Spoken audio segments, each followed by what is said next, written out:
Hello, I am Meep. Welcome to FMK Anime. I am your host, Meep, joined by my co-hosts, Makan and Delaron. Say hi, you two. Hi. Hello. Let's do our plugs. As always, guys, thank you so much for being here, everyone. You can catch us doing this live on Mondays around 1 p.m. Eastern Standard Time. We might be moving that back to 12 or 11 a.m. Eastern Standard Time, but you can always catch us on the VODs over at Dalaron Quest on Twitch and YouTube. That's Dalaron Quest. My back still hurts, but it's a lot better. I have a pain. It's a pain in the brain. Anime Perhaps insane in the membrane. insane in the membrane. Insane, got no brain. Exactly. Also, I was waiting for Makan to be like, I got a pain in the butt. It's you guys. Haha. Not quite yet. I got a pain in the ass, but he wants to remain unnamed. Uh-huh. Anyway, let's get down to business. Don't DC me, please. Don't CDC, don't cease and desist me, please. Don't VOD me either. Real quick, if you want to find me, you can't. You're welcome to try though. Otherwise, I'm on Twitter at @thatviking, that_Viking, where I repost possums and other bullshit I find when I'm on Twitter, which is like maybe once every 2 weeks. Where can they find you, me? You can find me at soul_king777 on Twitter. You can see me reposting porn, or posting porn, or calling out my friends, telling them that they're valid and that people care for them. You bastard. Or getting flamed for voting to fuck that one show. Hey, no one harassed me on my Twitter for that.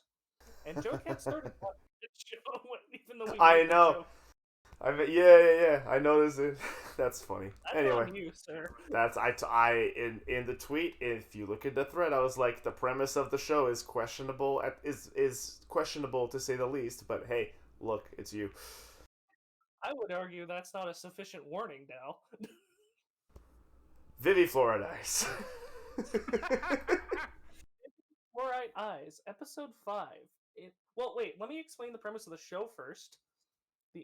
In the show, we watch a list of anime each week, where at the end of each week, we can cut one anime. If there's a tie, we bring out the wheel. Big thanks to TFS for letting us do this again. And let's get started with Vivy Fluorite Eyes, episode 5. 5 years pass, and due to the changed timeline, a massive island called the Metal Float is made. A scientist married to an AI provides Vivy with a virus. Vivy goes to the island and uploads the virus. However, it seems to drive the AI mad, and they attack the terrorist organization Toke. Vivy saves the shithead once again. I feel so bad for that man. He just wants to die, and he's not allowed to. I hate that. Like, stop fucking saving this asshole. Also, Like, stop of saving. course- Stop Also, of saving course- this little piece of shit, little dicked fuck. And of course, it's very convenient that he's always there to be saved by her every time. Yeah, that is a little bit forced. Eh. It was a little bit He convenient. was literally the I'll bring only it up body when we meat. get-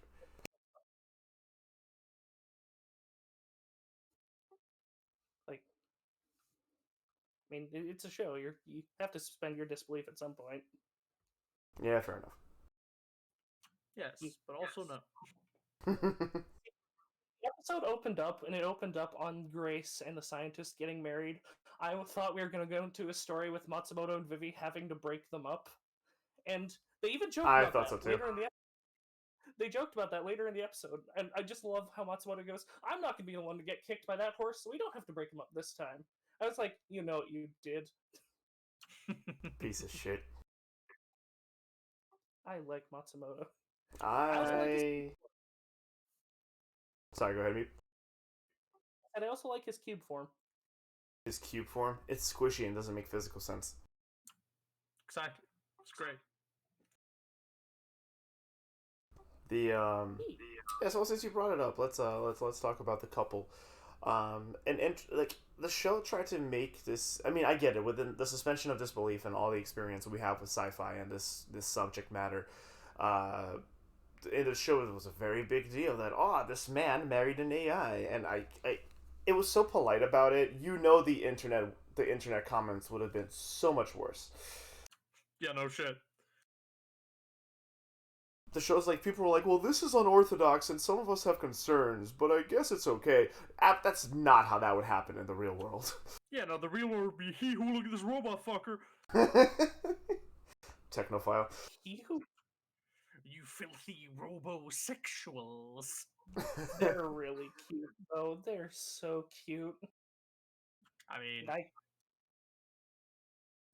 yeah, I mean, they're cute in one way, but it kind of also feels like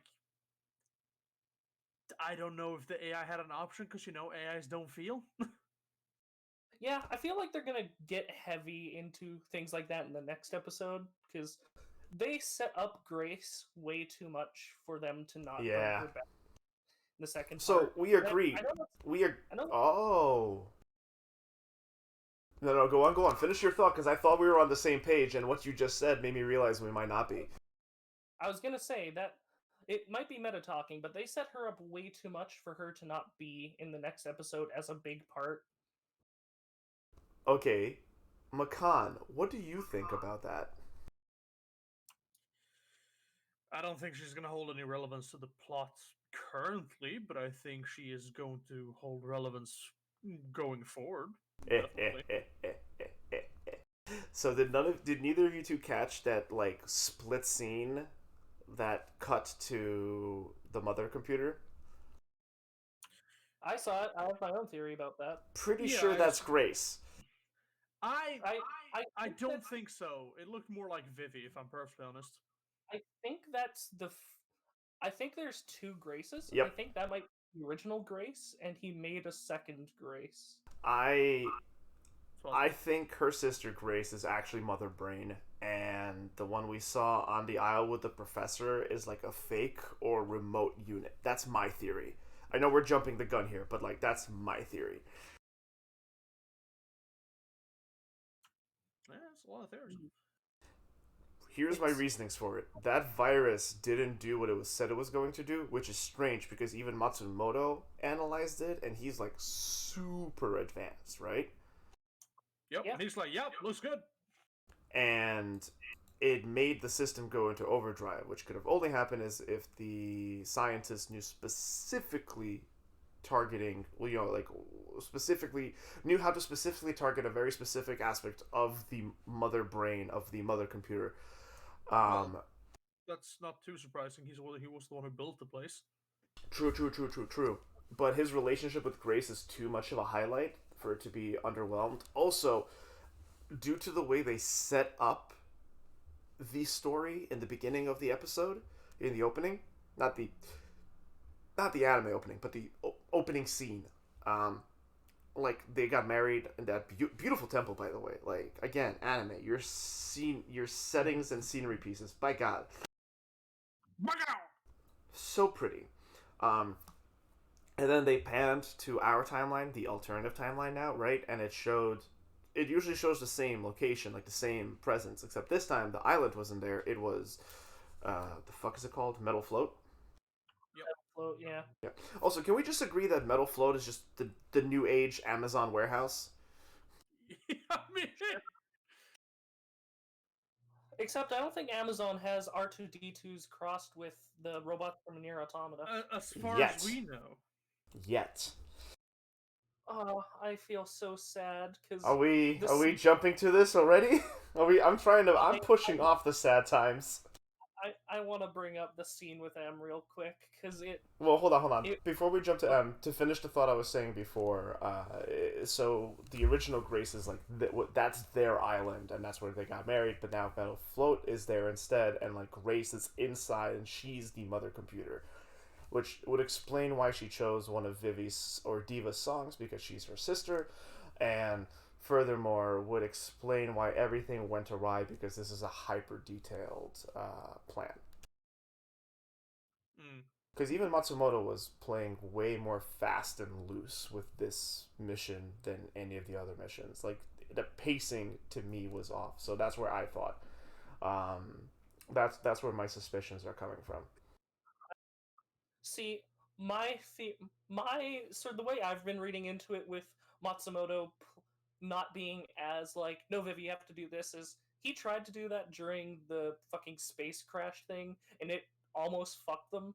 So like, even at the point where it's like, Vivi, restrain them, and then Vivi took the lead, like, no, let's explain ourselves to him, and he didn't intervene. I think that's just because he's realizing that just going by purely what he knows happens in the future isn't gonna work.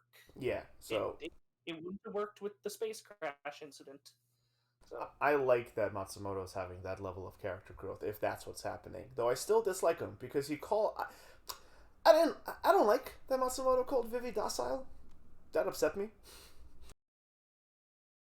He's like, oh, you're being way more docile. Like it's like, oh, you're very docile today, and I'm like, motherfucker. Who the fuck is you? comparably to how she usually reacts to him. I don't know. I just find docile to be a rude. I mean, it's not rude. It's just kind of what context it used in, and it's not very rude context there. I mean, they're also AI. They don't really have a semblance of like, oh, this is going to have insulting context or that or not. Well, I disagree. The With whole thing in Matsumoto, episode 2. Oh yeah, Matsumoto doesn't. Matsumoto is like this. Autism is not an insult. But like Matsumoto is like very much like super neurodivergent on the spectrum type of personality, like hyper focused, hyper processing, and they're kind of. is Hmm? I was just gonna quickly ask: is Matsumoto an autonomous AI or is he like the other AI? Like Navi. I hate Navi. Hey, I listen. mean, I think Matsumoto is a free-thinking AI. He thinks and adapts however he wishes.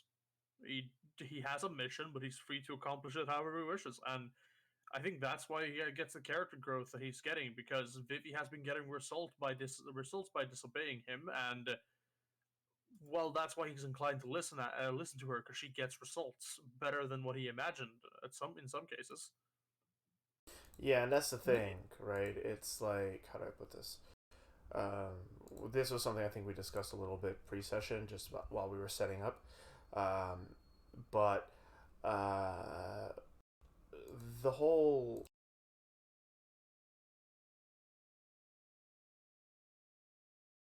Yep, Yep. Can you hear me now? There we go. Sorry, push to talk.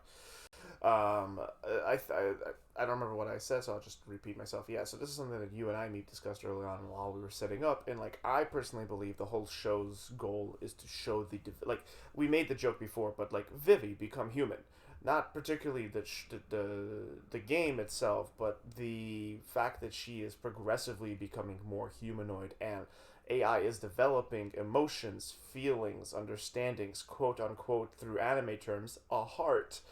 That's why we see her actually get insulted in episode 2 when Matsumoto is just like, it's like, just do your fucking job, and she's like, yo, stop, like she's like, you're insulting me. I am doing my job. I am fulfilling my mission. Stop talking down to me. And we see little bits of Vivy poke here and out where she just gets a little insulted, where she feels bad. Like she literally walked out of the performance by the little M-bots when it was her song because she got overwhelmed. But because she's an AI and she is only now discovering emotions, she doesn't understand what's happening. Hence, again, the overwhelmment, which I thought was really cool. Yeah. Maybe about to force a copyright strike. I asked, this is how we get it shut down. We fucking slam them with legal work. I didn't know. I vote we switch the metal float with democracy. I didn't know. I didn't know this was happening in America. Oof. It's off the coast of Japan, so it could almost be in American waters. Is it in Japan? Has it been confirmed that it's Japan? I mean, most anime are set in Japan. I don't think, and since they haven't mentioned any other place that it would be, I'm quite certain it's Japan. Well, before we mention the sad times with M, I just want to say Vivy rocks every outfit she's in. Yes. And I love how they just put her in different outfits. Like she's in like the spy outfit, then she's in sexy secretary outfit. It's just Vivy, oh your outfits are so good. She gets 3 new ones this episode. I'm glad you said it because I really like that they keep changing her outfits. They keep giving her new things to wear, and like that's great to see in a show. Like it makes someone much more real, helps you sell merchandise, and like congratulations, you just made 3 new figures in this one episode alone. But no, it's actually great to see.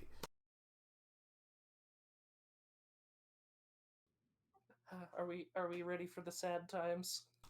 Before I am trying so hard to hold off on the sad times. Um, like I don't know. I really like that the opening keeps like matching her performance that she's doing. This episode. I thought that was really cool. Like the opening changed to her current performance in this episode instead of her final form. And being a full opening like we got in the previous episode. I think that's a good indication like for the rest of the season and the show in general. The constant outfit changes, the setting changes, the way that everything is growing, the AI developments and designs, and the fact that even the very opening itself like is constantly being redone. We're constantly being given new and exciting content.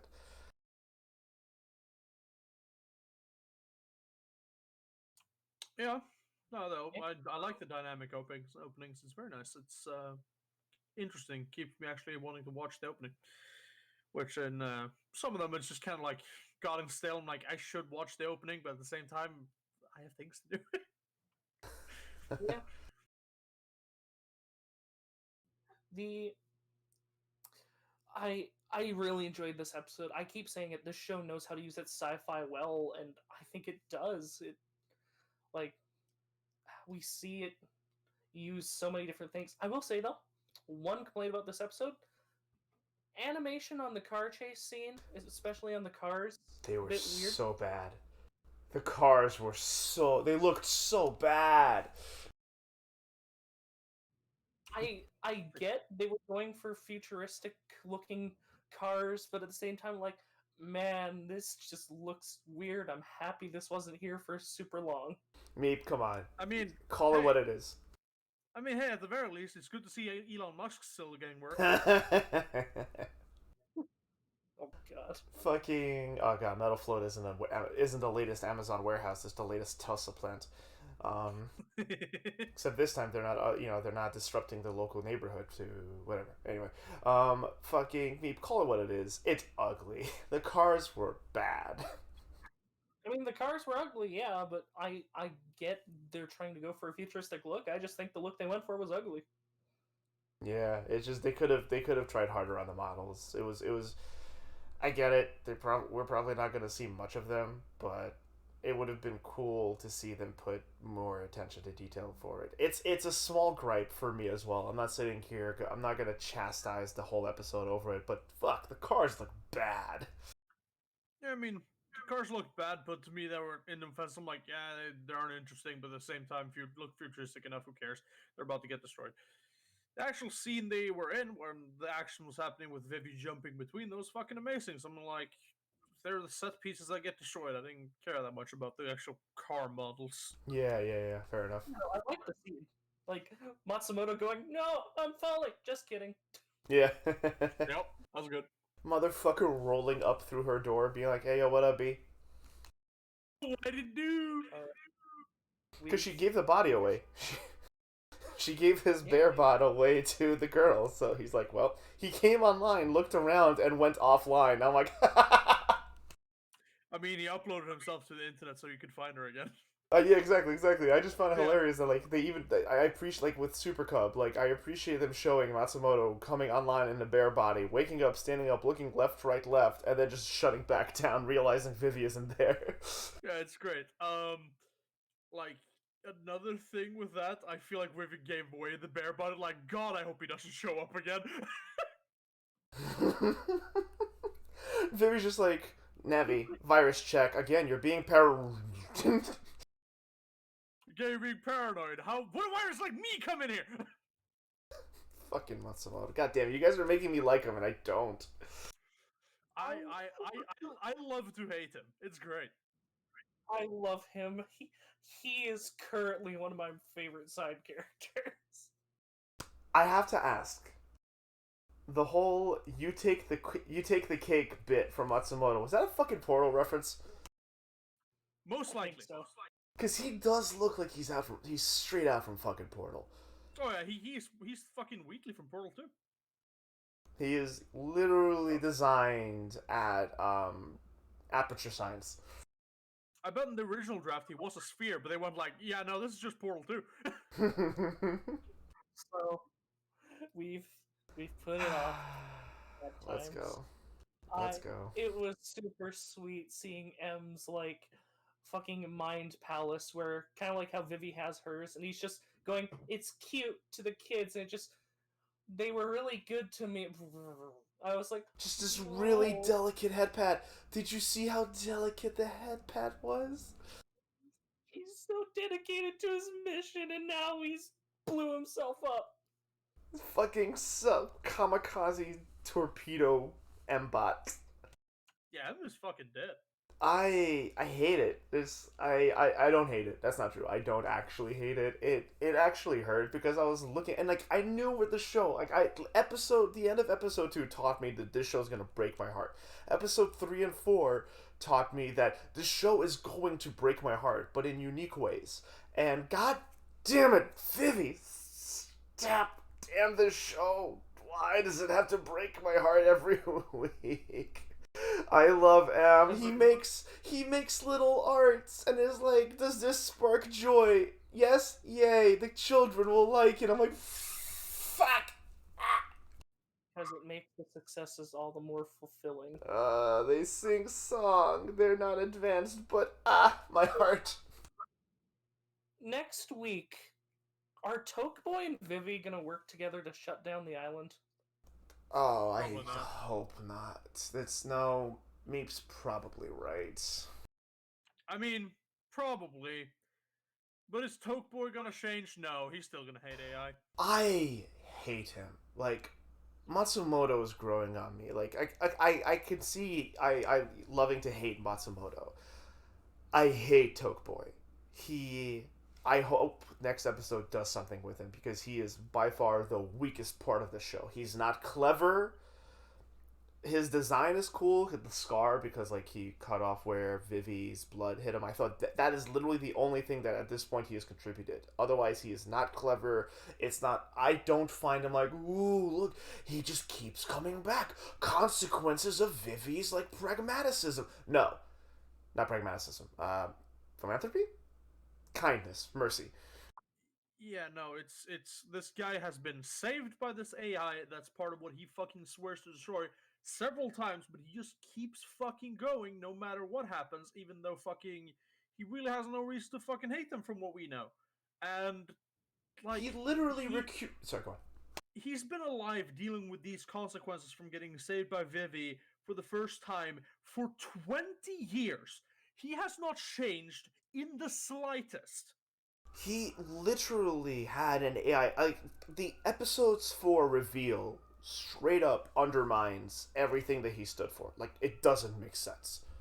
I mean, he's a piece of shit in Beth's backstory, but like the scenes with him and Elizabeth in the present, well, quote unquote, like there's a relationship there, not a interpersonal or sexual relationship, but they have a dynamic. I actually personally disagree. It felt when he was thanking Elizabeth in episode 4, it felt disingenuous to me. Oh, Yeah. I mean, okay. I feel like it felt genuine. I don't feel like it was a sexual one. It's just like, hey, you did a good job destroying your own kind. I'm proud of you. Thank you for furthering my goals. You were useful to me. It's kind of the feel I got. I mean, I'm betting. Oh, sorry. I was gonna say he did program her to be an AI hating and killing machine. So okay, yeah. Go on, Meep. I'm betting episode 5 is gonna give him, or not episode 5. Episode 6. 6 is gonna give him more characterization. Like it might go into why he hates AI so much, and I'm still betting that he's not gonna change his outlook on Vivy, but like he might Like, here's what I see happening. They get to the end and they have a choice of one of two things, and that's when him and Vivy are going to end up having a fight because it's like, well, Vivy wants to do one thing, he wants to do the other. Like, for example, if they can just straight up destroy the island outright, or if they can save Motherboard while destroying the island. Yeah. Hmm. I'll be pretty honest. Like, terrorist fuckboy needs to get some real character growth, or otherwise, him being the recurring antagonist is really gonna bring this show down. I doubt he's going to be the sole antagonist because this is 100 years. He's not going to live fucking. I don't think he's going to live through one or two more stories. Sure, but he's been the main antagonist for 20 years now. I mean, I'd say Elizabeth was more of an antagonist in the space crash incident than him. Nah, I mean, man. sure, but he was behind it, so Exactly. it's still him. Yeah. Exactly. If anything, he's still the main antagonist, while Elizabeth was a sub antagonist. Listen, Also, Jiren isn't the most interesting part of the Tournament of Power, okay? yeah. I do need to discuss my issue with this episode, and something that brings to light the issue I've had with this show entirely. That this episode made me realize. The scene with is sweet, and the show in his mind palace is very nice. Though I feel like the entire thing with "is this cute" to make us endear to him, and then him instantly after sharing about 3 sentences with Vivy went, "No, they're very nice to me. You call me this now because they're very special to me and they're good to me." They barely had any reaction, any interaction with each other for it to have that much of an impact. But maybe it does because he's just a simple robot. Even though, still, I feel like this show keeps pulling the "Hey, look, we made this character endearing real fast, so you'll feel real bad when we kill him in about 2 seconds."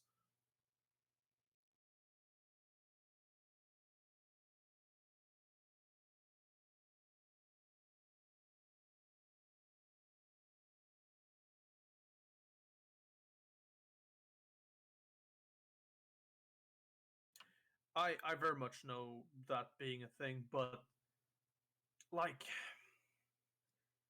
that still doesn't change the fact that it's very snappy and fast in how the show tries to. The show gives us like top 3 minutes of character building for each character. That's just like, hey, this character's nice. Now they're dead, and that's just kind of what it's been doing several times now. And I'm getting real fucking annoyed at it. If I'm perfectly honest, it's sure I mean, it makes me sad, but it doesn't have any real impact. It's just like, hey, someone died who was nice. Feel bad. I thought it was less as trying to get us to feel bad for M, but it made us feel bad for him, at least being Dal. But more of this is an entire island with an entire AIs with their missions and not dreams, but their missions and their functions that's going to get erased from this virus. I saw it as more as a wider stroke than just this one character. It was more because even all the M units they all look the same. They're all identical. Like that's why I saw it as more. It's less about the one and more about this is representing all of these AI that have their mission on this island. I don't disagree. I would have been down for the sad and somewhat melancholy feeling of shutting down this entire factory with these robots working their hardest. But the fact is, they've made a hyper focus on M specifically, with his personal goal and him as a personal character, and got us endeared to him only to kill him. It is very much like that, even though, yeah, sure, they're shutting down the entire factory, and that's sad and everything because of how many robots diligently working there and being happy with it. But the show I think they just the show tries to over endear us to things when, if they hadn't tried so hard to do it, the kind of uncanny valley sadness from it would have been far more effective for me. I I just think they used M because that was the robot they were interacting with, and I. You say that the show does it a lot. I think it did it perfectly with Estella and Elizabeth. It's been 5 episodes. It's pulled introducing us to a character only to kill them in the same episode or the next episode 5 times now. No, 4 times.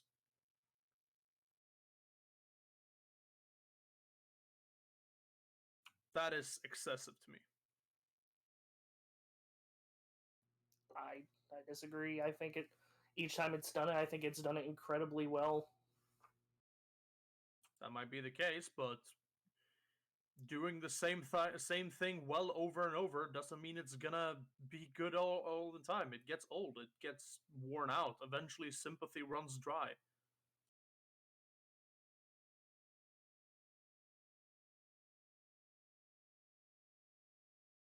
Because I know this scene was sad, but I have no sympathy left for the same kind of shit again. So I didn't feel much in this scene.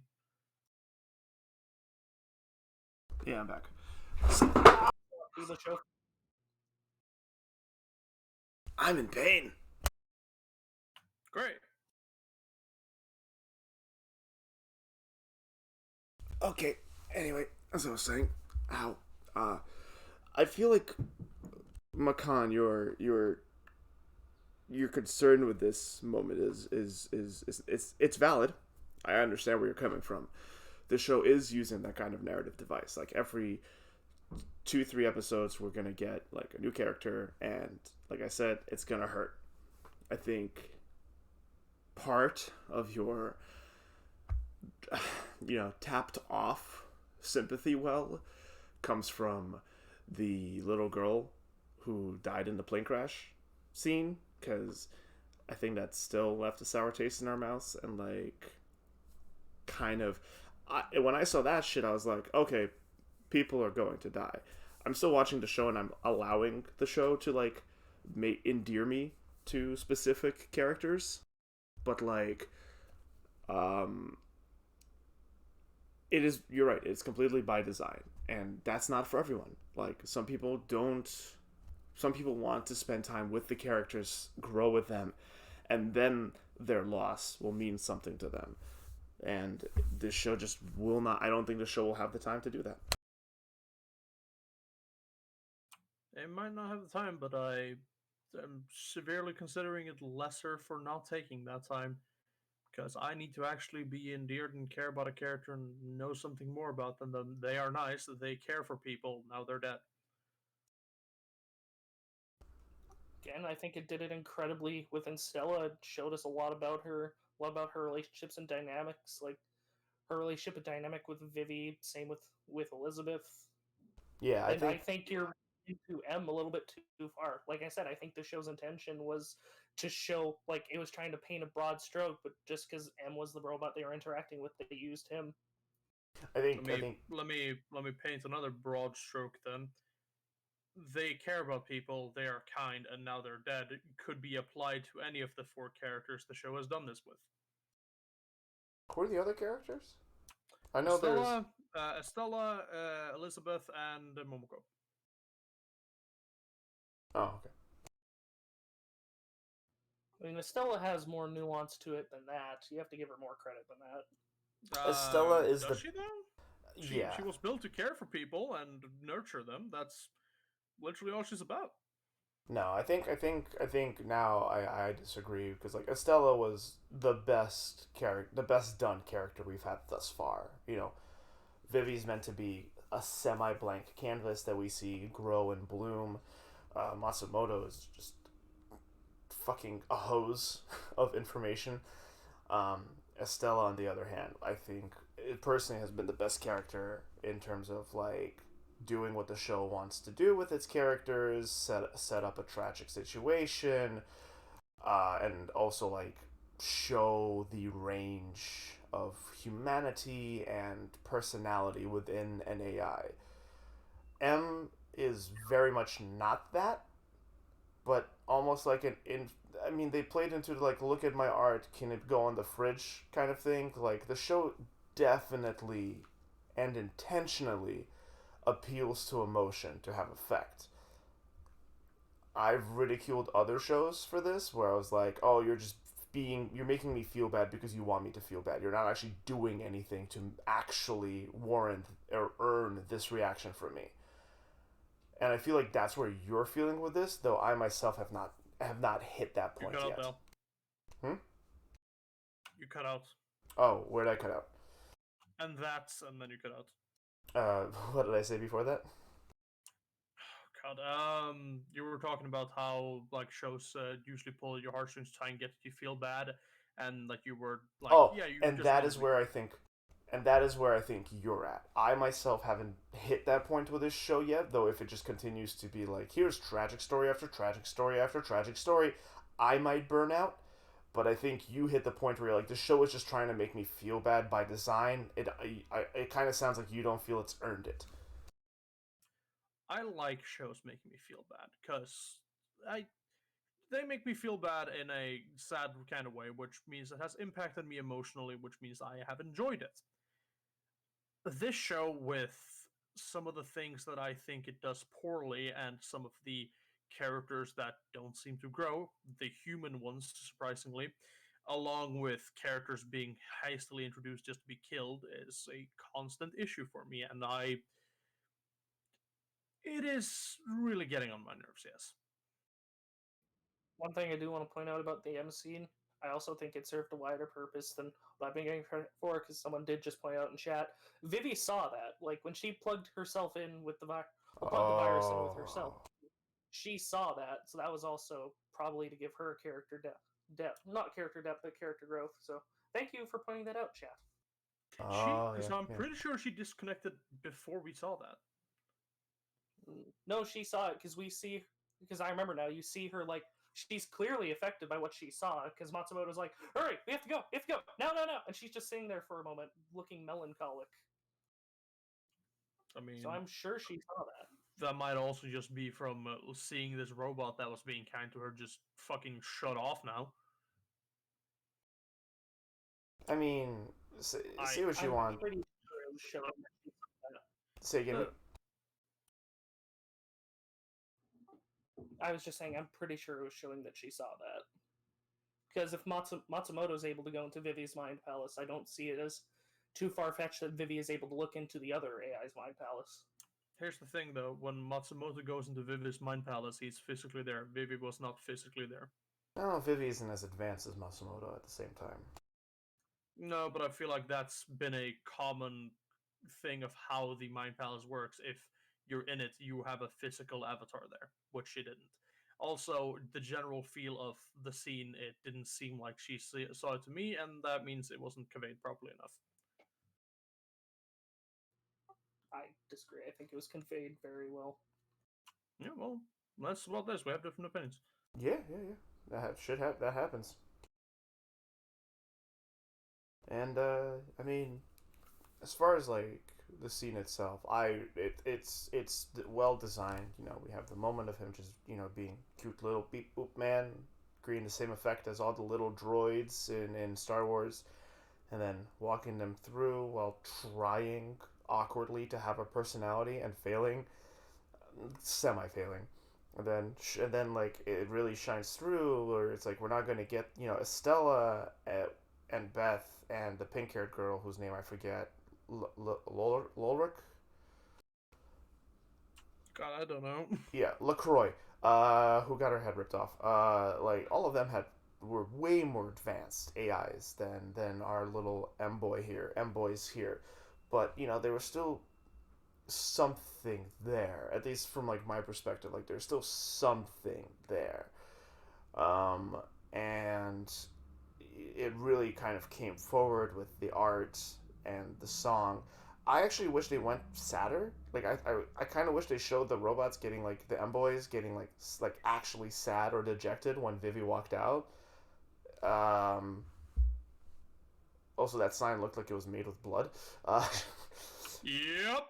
yeah, I just remember that. But regardless, I understand why this isn't hitting you as much anymore, Makan. For me, I felt bad. I hated it because I'm like, oh, how are they gonna fuck it? How are they gonna fuck this up? Just like with Estella, because like I knew they were gonna like make this terrible. Like, how are they gonna make this terrible? And I'm with Meep on this one. The whole like, oh, just call me M. Two people who like that's what people who are nice to me get to. It's like fuck, dude. That sucked. It hurt less than Elizabeth and Beth because there wasn't that incredibly painful perform and distorted vocal performance as we had from Beth. And these guys are not as emotive or complex in their personality, developed, robust. But yeah, that's where I stand on that. I feel like we should move on to cards now. I'm talking about this show for quite a bit. Yeah. Before we go to cards, we had an ending this episode. Yes.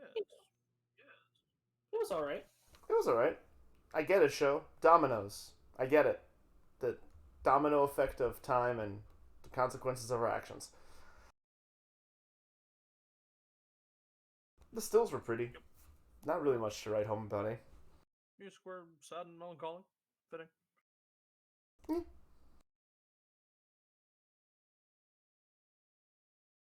Anyway, you want to go first or should I?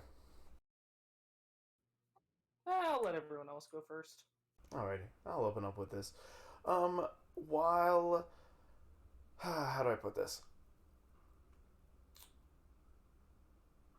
This episode was really good. It had me engaged, though the pacing felt off. Like this is one of those episodes when I was watching it and like something didn't. I wasn't getting the same feeling I did in the first 4 episodes. Excuse me. A lot of things were like set up, and a lot of things felt like they were breezed past. Where in previous episodes, would feel like things were explored a bit more. And Vivy was just like, "Yeah, fuck it, we're shutting this place down." And I'm like, "Seems out of character for you."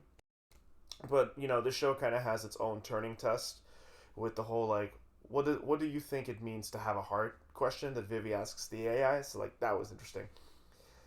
I am really tired of seeing this Toke dude. Where the fuck did all the Toke people get these like military helicopters and like I forgot what they're called, but like boarding like the boats, like the transport boats. But I mean, terrorists get tanks. fair. I wish we kind of explored the world a little more, like we understood the political structure and the power structure of where we are, but all that is things that we're not getting. What we are getting is this one dude who sucks. And this next episode, I'm very excited to see this next episode because I want to know what happens. I'm personally am really worried we're gonna get like a Mass Effect Project Overlord situation going on here, and I'll be like, fuck, because that is still one of the hardest like video game or like fiction what if situations I've ever had to make, a choice I ever had to make. Point is, I'm fucking this episode, but I do not like the Toke Boy, and they better do something good with him next episode because he is the weakest link, and he has once again been presented. But I love this show. I think it's really good. I am enjoying watching it.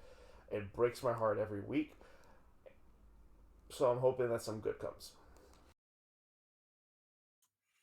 Okay. So I already opened my gripes up, but in all, what I can say, I think 100-year story, fitting that into 13 episodes is not going to be a possibility to make work properly because you need to explore more of the world. You need to show what differences happened. Like you said, we don't get to know more about the Toke boys and how they get all their things, and there's a lot of stuff glossed over for my interest. I don't feel like there's much character growth outside of Vivy and Matsumoto, and at the same time, I am not enjoying the general shtick that the show is pulling with the quick introduction and then quick character death. I've gotten fed up with it, and it's kind of sad because if I wasn't watching this show and being analytical about it, I think I would have actually enjoyed it because I wouldn't have to think much about it. But as it stands, and with my observations I've made, I am giving it the knife. Hmm. Okay.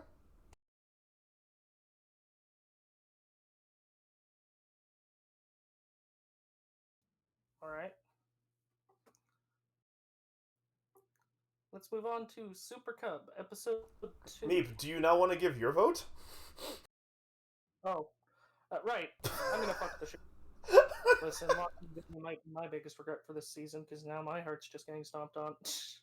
Listen, you said all right, and like I was ready for heel turn, but you just said was straight up like, no, let's go to the next show. Like, no, give us your vote and reasons, Meep.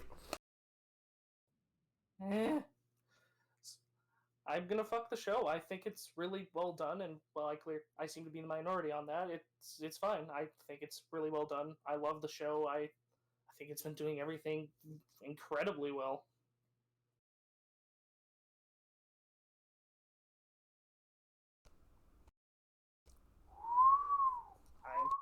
I'm gonna be fucking the show. All right. Mm. Super Move on couple. to Super Cub Episode 3. Koguma needs a locker to hold her stuff on the cub, so her and her friend go and get one from an old man. A teacher gives her a basket, and Reiko gives Koguma her number, which makes her very happy. Should we just take it away here, Meep? I mean, yeah, I don't really have anything to say about this show, as usual. I I like where the show is going with this, and I mean, Koguma is clearly an introvert who has problems with her mental state, or at least did. Maybe not diagnosed, and maybe not actually anything serious. Now that she actually has some stuff making an improvement in her life. But I like how this show actually showed her the value of friendships and not only just the materialistic things it can get you, simply the companionship and how friends can help you with your issues. Yeah. And like Reiko is like, she's such a weird character, right? Because like she's like in her mornings, like I'm hoping the show explains why she's so standoffish. I don't know if that's the right term, but like Reiko has two moods: super giddy, excited about motorcycles, or just like don't touch me, don't talk to me. Yep. I I personally don't like Reiko most of the time, but I enjoy her when she is more talkative because when she isn't, she just seems downright mean. But when she is helping Koguma out, when they're talking about motorcycles, when they're having lunch together, then she's actually all right. So I suppose it's just when she doesn't want to, when she just isn't interested in talking, she just comes off as a very cold. Yeah, and like I get that personality because like I personally like I relate to Reiko more than Koguma because the moment when they're shopping for a visor for her bottle, for her helmet, and she starts looking stuff up and she finds things and she is interested and she keeps getting distracted and she goes like. Just a minute, just a minute. I want to check this out. Don't worry, I won't take long. I just and this and like I'm that friend, and to all my friends, I'm sorry. I've worked on that. Um, and she gets really nerdy about her stuff that she's really into, but like if there's something that doesn't interest her or if she's like in her own thing, like she can come off like really standoffish, cold, and like disinterested. And I have been told I do the same thing. It's not because she doesn't care. In fact, it's quite obvious that she does care because we see her go out of her way and either buy or how do I put this? Not appropriate. It's more of like a asking around people in the like circle for any spare parts they don't need anymore. It's about being thrifty. She was thrifty and she like helped her get her box, and then her teacher, the sensei, was a little weird, not because it wasn't good, like it was very wholesome, but I'm so used to this show taking its time with every little thing and like really giving it time to breathe and sit and like really for the viewer to feel it and experience it. So when the teacher came up like, "Oh, I heard you have a cub. Here's my old cub's basket. I don't need it anymore. Bye." And I'm like, "Thanks, NPC." Yup. Yeah, I mean that was a bit strange, but I mean it was still a feel-good moment that a teacher seeing one of his students with her first motorcycle. Like, I remember my first cub. I still probably have a basket somewhere at home. Let's go look.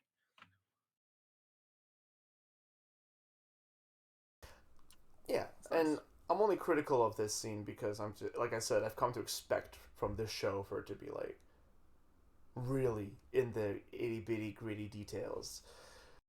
But I mean, it's a good show. It's a good show. It's a good episode. I like this episode a lot. Man, she's like, fucking look at her face. Look at her little giddy, excited, sad face. Anime Charlie Brown It's ass. God amazing. damn it. She's adorable. I love her. She's so happy. Thanks, Reiko. And like the scene with her going fast, like I was waiting for a bug to hit her like in the eye. I was like I was just like her with the eyes, and then just her opening her mouth like, oh, she's gonna swallow a fucking bug.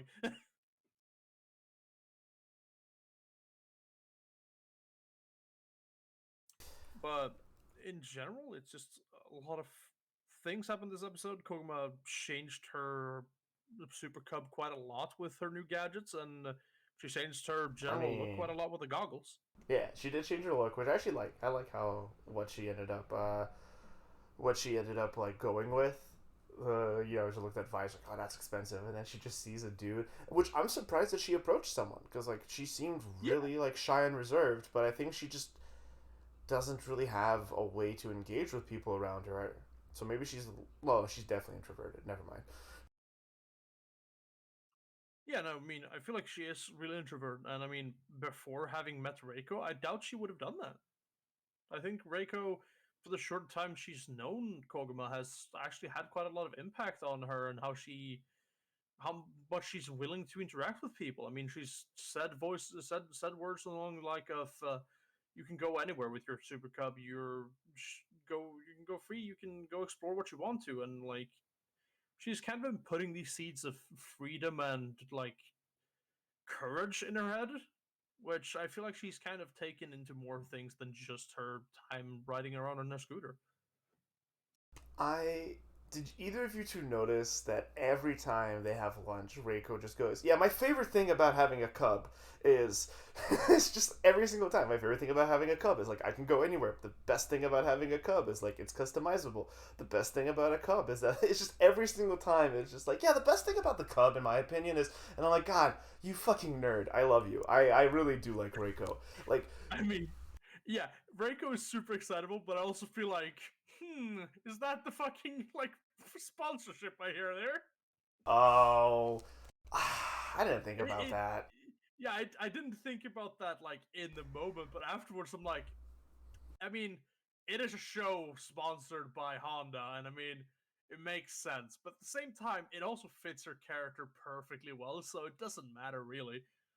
Yeah, okay, I can totally see that, but they did write the character around the sponsorship and like honestly, the best fucking way they could have, man.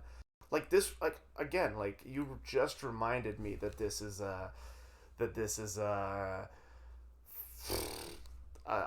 commercial, a company sponsored, a brand sponsored anime. But goddamn, if it's not like adorable and just really well made, like all the characters make sense. The fact that she has nothing but her motorcycle is a little bit much, but Yeah, otherwise it's great. Like, I mean, go do you ahead, want go to go ahead. first?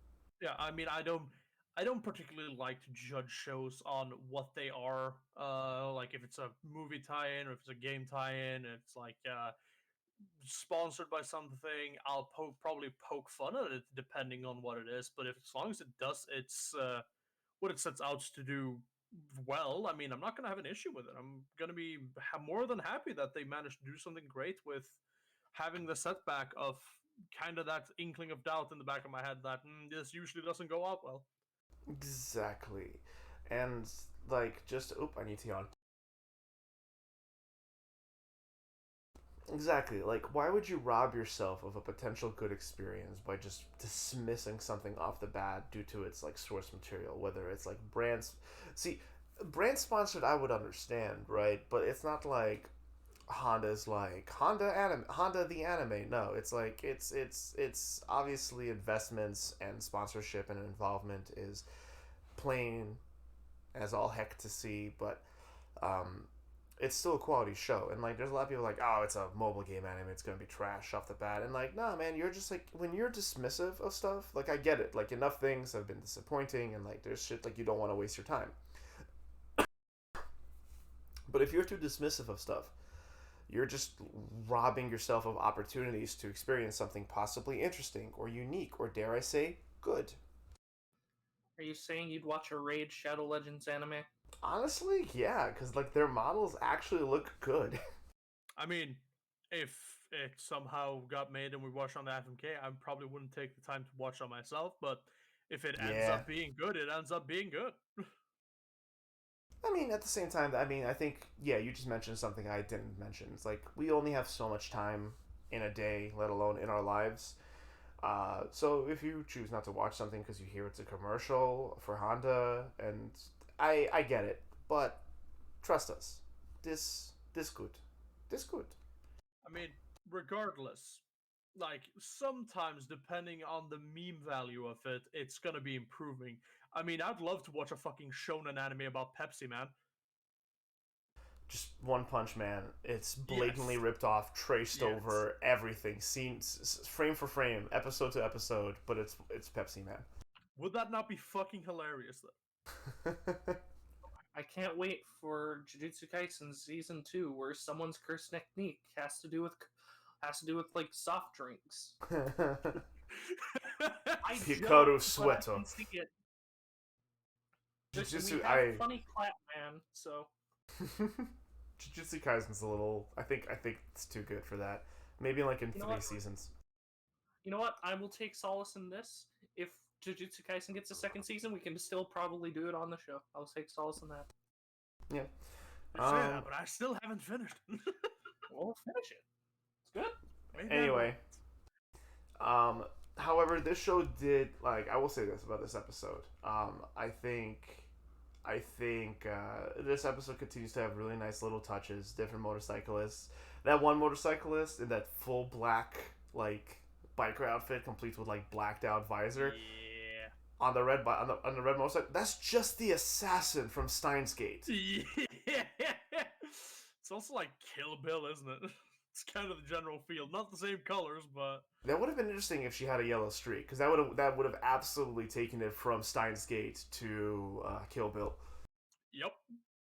And then like those were nice. Like the fact that the opening theme song was playing in the hardware store, like the elevator music version of it, which is was like playing and like as she was shopping for goggles and looking for Oh stuff. shit! I didn't even notice that. Yeah. It was really cute.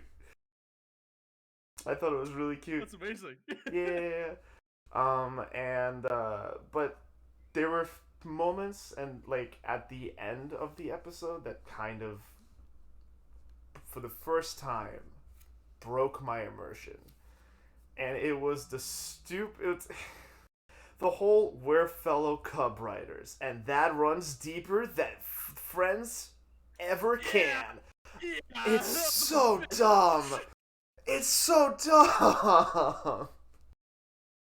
Like, don't get me wrong, I love Reiko. I genuinely, like, the more we're talking about it, like, in the beginning, I'm like, yeah, there's just something about Reiko that also made me uncomfortable, but the more I think about what she did this episode, like, she's really pretty, she's cute, she's bubbly, I like her energy, and this fucking dumbass, she's like, you know she was planning it the whole day, right? Like, she wrote down her fucking number on her receipt, and just, like, waited until the end of the night to just pull it out of her chest pocket and, like, hey, baby, here's my be number. Cool about it, and like she's like, yeah, I'm so cool, but we all know she like had that plan for 20 hours and was like deliberating and fucking panicking of how she was gonna deliver it the entire time. Absolutely. She's like, hey, here's my number, call me. And then like as she wrote away, she's like, yeah, probably. Like, Yeah, like 5 minutes before that, she's like, oh fuck, I'm gonna mess it up, aren't I? Oh no.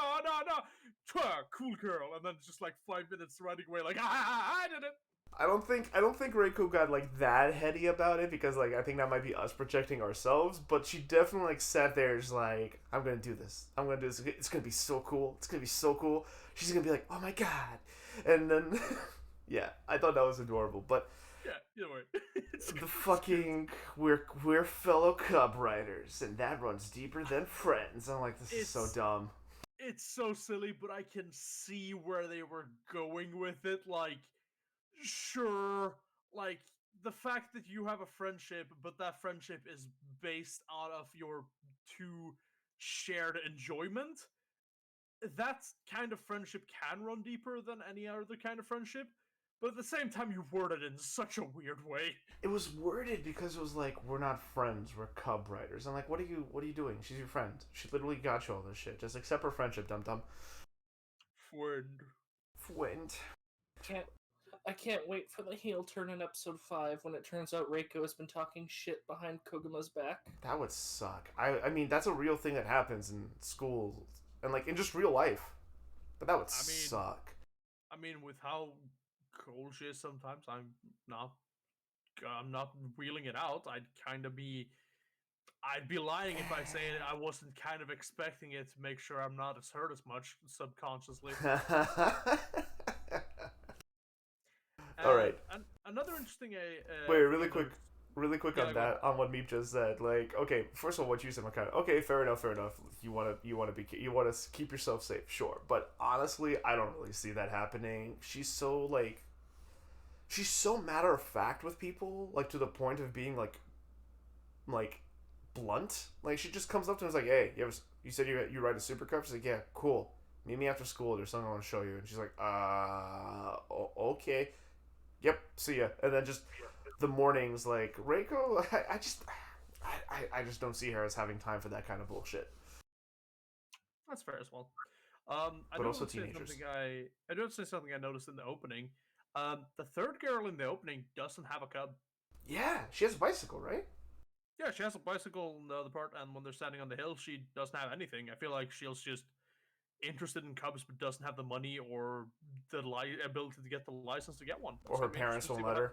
happens with that. That too. Well, here's the twist. She's not a side character. She's an antagonist. It's Cubs versus Bicycles Civil War. Damn. Meep, I appreciate you trying. Cub Wars. Cub Wars. Captain America for the Cub Wars. No. Little do you know, the blonde boy from Revengers is gonna come up and punch one of them in the face. Shit.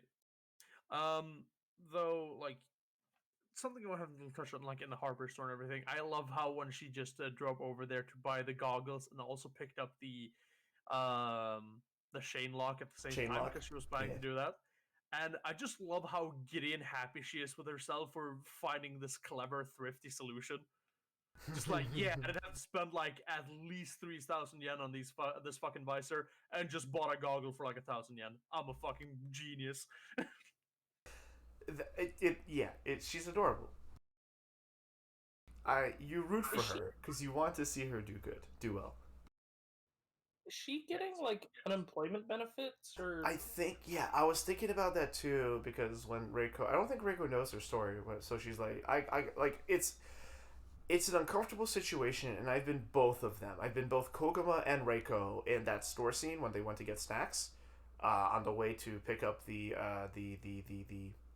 loot box. I think they call it locker box. The loot box. It's a loot box. Oh, she got two epics. She got two epic Dorito packs. Then she got a rare Snickers. Fucking. But I've been both of those people where just like someone's helping me out, so like I don't want to like, and they're like, here, buy this, and it makes me uncomfortable because they're being a little bit like entitled. Just like I didn't ask. I mean, you're doing something nice for me, but it would have been nice if you just had the decency to be like, hey, do you mind picking this up? Even if it's like, hey, do you mind like by like picking this up for me, since I'm getting you this kind of thing, I would have been like, yeah, you know what, fine. And I've also been Reiko, where I'm like so excited about something that I'm not realizing that I'm being rude or like not exploitive. It's not that fucking big of a deal, but just like just being a little bit dominating in an unnecessary way. Assumptive, Yeah. maybe. But Yeah, I can get that. and like she eats cold curry because she's anxious and she doesn't want to wait in line or talk to other students, and then she buys really cheap food because like that's what she can afford. And this is me bringing it back to what you asked me. I think I don't know this for sure, but I imagine that if she's orphaned and her parents left her house, the government might give her like a small like income, like I don't know, like a handful of hundreds of yen a week, or like a couple of thousand yen a month, maybe even Yeah, I mean, just 1,000 yen a month. I don't know. They live in the boon. They live in rural Japan. Things seem pretty cheap yeah, there. I believe it's just like, in a kind of orphan situation, considering no parents. Not like my parents are dead. It's no parents. Um, and I feel like this apartment might be just like supplied to her by the government so she can go to school nearby there and actually get an education and everything. Meanwhile, getting some sort of allowance from the government so she can actually live, but it's not a lot. So I mean, money is definitely tough. I mean, she had like 10,000 yen to buy the Super Cub, but that's money she saved up by living so cheap. Mm. And she does have money for gas too, so there has to be some kind of. Well, no, it's 500 yen to fill up a tank, so she definitely has to have more than like 1,000 yen. Maybe it's like 1,000 yen a week. Yeah, something like that. Sounds about right. Yeah, I think I've covered everything I wanted to cover in this episode. Well, in that case, I will. Are we ready for cards? Yes. Cool. I'll go first since there's something I wanted to bring up, so I'll just segue into it. I love, I love the show. This is not a secret to anyone. But I also like in particular for this episode, I love how they showed us scenes from previous episodes, but now they're in full color. Like her kneeling down and smiling at her cub. Her, like, opening up her bedroom window door sliding door thing to like air it out and check for laundry. There isn't any laundry. It's all in color now. And like, oh, they're reusing animation. Like, no, they're re-showing us scenes, but now it's for the goal of like showing us that like she's doing better in life. Because like I'm gonna be honest, like I was a little worried and surprised when like the whole episode, like we didn't have a single glow up scene, I didn't a full color scene. um and I was a little bit worried but more surprised, if I'm gonna be honest. It's like, if I was trying, like, to be more accurate, because like when she got like the lockbox on her bike, I thought she would have a glow up scene. When she was like hanging out with Reiko and making plans, I thought she would have a glow up scene. And like, it didn't really. When she went and bought the things, like the things that would normally add color to her life weren't doing it. And I'm like, what's happening? Like, you're hanging out with this person, she's becoming your friend. Sorry, fellow Super Cub writer. And like, where's the lovely glow? I need the glow. I do think that the glow thing might be part of her being an introvert. She finds more joy in the personal little moments she has with herself when she finds those kind of joys, but that's not to say she doesn't enjoy her time spending with people, but she might just enjoy experiencing those moments by herself. Though I'm surprised it didn't happen when she got the goggles. Yeah. Or when she started to go fast. Like, I thought when she hits 40, she would definitely have a glow up moment, but it didn't Or happen. Regardless, at the end, we got the full thing where her whole life shifted, her commute shifted, her day to day shifted, and that honestly means way more. And like, she's growing and opening up to the joys of life, and that's really great to see. The heavy emphasis on the Super Cub is a little silly, but it's harmless and it's still sweet. Uh, Maybe, and honestly, like, well, I'm fucking the show, in case that wasn't obvious. Fucking Super Cub, love it. Um, I was gonna be like, Reiko, see me in a few years, and I'm like, well, that's creepy, and I don't want to actually say that. But uh, if I was in the same age group, I would be totally crushing on her.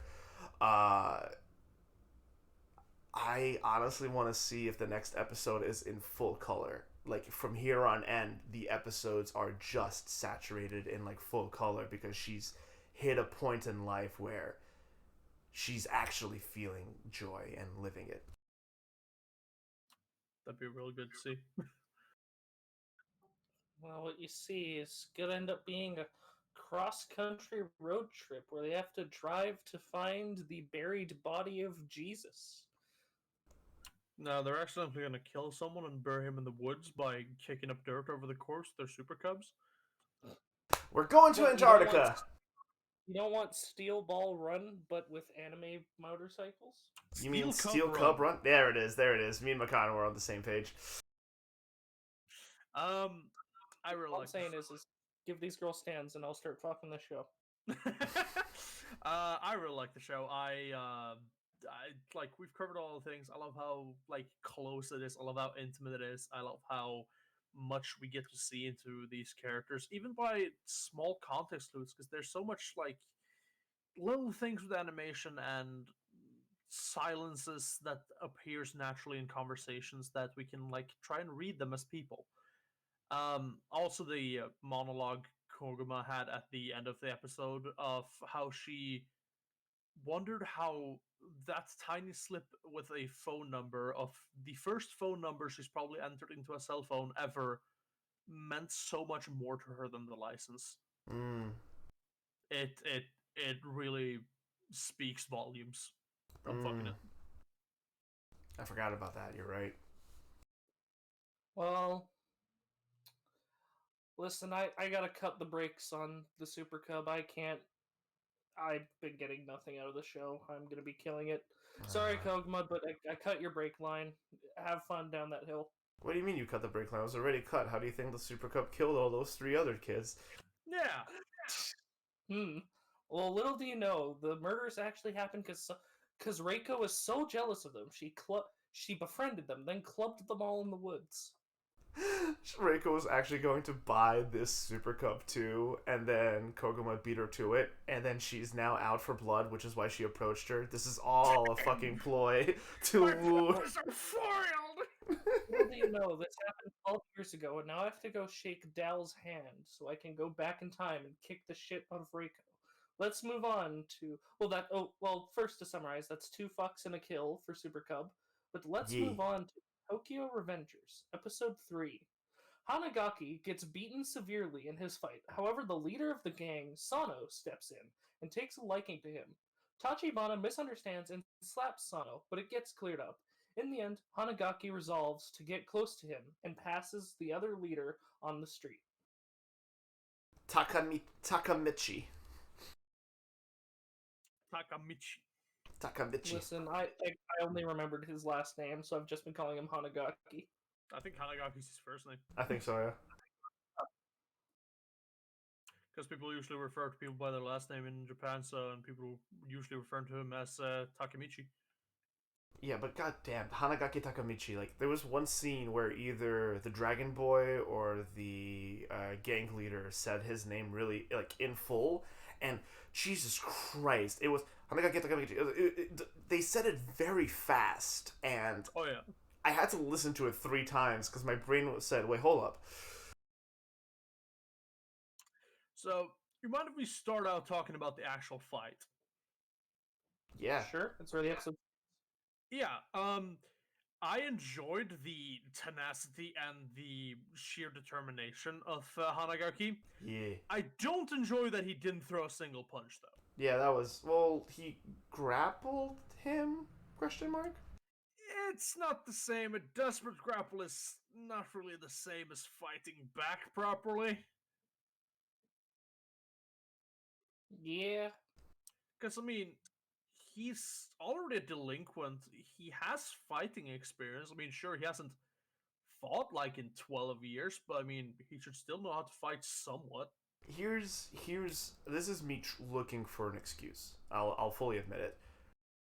What if he was so hurt he could barely throw a punch, so instead he grappled him just to show that he wasn't going down? I mean, I can buy that considering how he was beaten so much it was just fucking streaking blood out of his mouth and nose, and his ribs were probably all kinds of crack, and his arms probably was burning with the sheer attempt of trying to move them after getting punched over and over. I see why, but I mean, at the same time, like, at the beginning of the fight, at least, please show us something, because, I mean, we haven't seen him do much except smash the bottle and threaten people in a real fucking cool way. Let's 'Cause be after honest. that he's just kind of the shit being out of him. Let's be honest. Takemichi should not have lasted that fucking long in that fight. Period. They had him taking so many hits to the face, to the chin, to the head. He should have. That kid should have gone down. He should have, but this is also anime, and I mean, the more determined you are in anime, the more you can stand to take punches. Don't lose your way. Exactly. Also, speaking of the fight, really quick, right before the fight, I hated the very first sounds we hear as this episode turns like as you turn on the episode. Whatever the fuck that music, heavy quotation marks, was, I'm like, oh, it was so audibly ugly. I'm sorry.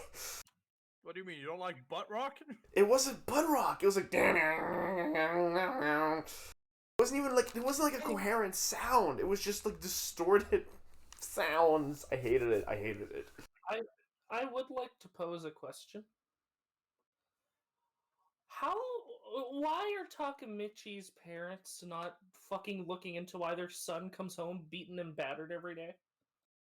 Counter question: where Takemichi parents? Yeah, we've never fucking seen him. Probably 6 feet under with how no one has been attempting to help this boy.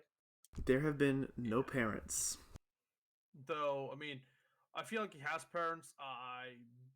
Because like the way he got away originally was that he moved. So I mean, I suppose his parents moved to get him out of there. Because eventually he probably went to them like, I can't take living here anymore. So his parents like moved to get him away from there. Is my assumption with that, but we don't know. We haven't gotten anything. Apart from that, though, I want to see Takemichi start fighting back more, but at the same time, I love the tenacity and determination he's getting. He is certainly getting more courage. Meep, Chad had a response to you. It's Japan, Meep. They're busy working all day and night. Yes, they're busy animating Horimiya episode 10 for the English dub. Don't you mean Cloverworks? Not You mean Cloverworks, One Direct Priority, yeah. I wanted to make that joke, but I thought you might get mad at me. So I mean, listen, I've not a single time this has been brought up. I was like, no, like we got like don't work your people to the point that they're hospitalized. Anyone, any industry in the world, stop it. Get some help. Yep. Also, something that Shat pointed out that Takemichi is suffering from heavy PTSD from the things he experienced 12 years back. I mean, it's fucking ruined his life going forward, and I mean, now that he's confronted with it, is dealing with the heavy ingrained fear he has of it while needing to change something because he doesn't want Hinata to die because he can't change anything. Yep. I did like Tachibana this episode. She was a lot of fun. Yeah, no, She's Tachibana's a great character. She has a lot of willpower. She has a lot of guts. She doesn't take shit from anyone, really. Yeah. I'll be honest. I do like the two gangsters as well, with how understanding they are of things. Who is this dead inside demonic boy? I like him. I like how he looks. It's just like the fucking general happiness and smile with just that dead, lifeless, no reflection eyes. Dragon Boy, when they walk out of class, he's like, everyone, pants down, or lay down. And they just walk, and they walk on top of them, yeah. Well, Hanagaki's just like on the side, like, what the fuck? Yeah, and they're just like walking, losing their balance. They look so jovial, like these two dumbasses, these two terrifying dumbasses. I will say, one thing that's been kind of throwing me off with the show is whenever like Hanagaki gets like incredibly like confused or shocked, and like they do the weird animation with his nose and like steam coming out of his ears. That's classic anime. It's classic anime, but it's been grinding on me a little bit. The steam coming out of his ears? When did that happen? Like when his nose gets like the cartoonishly like big circles and like looks like a Right, monkey that, boy. yes.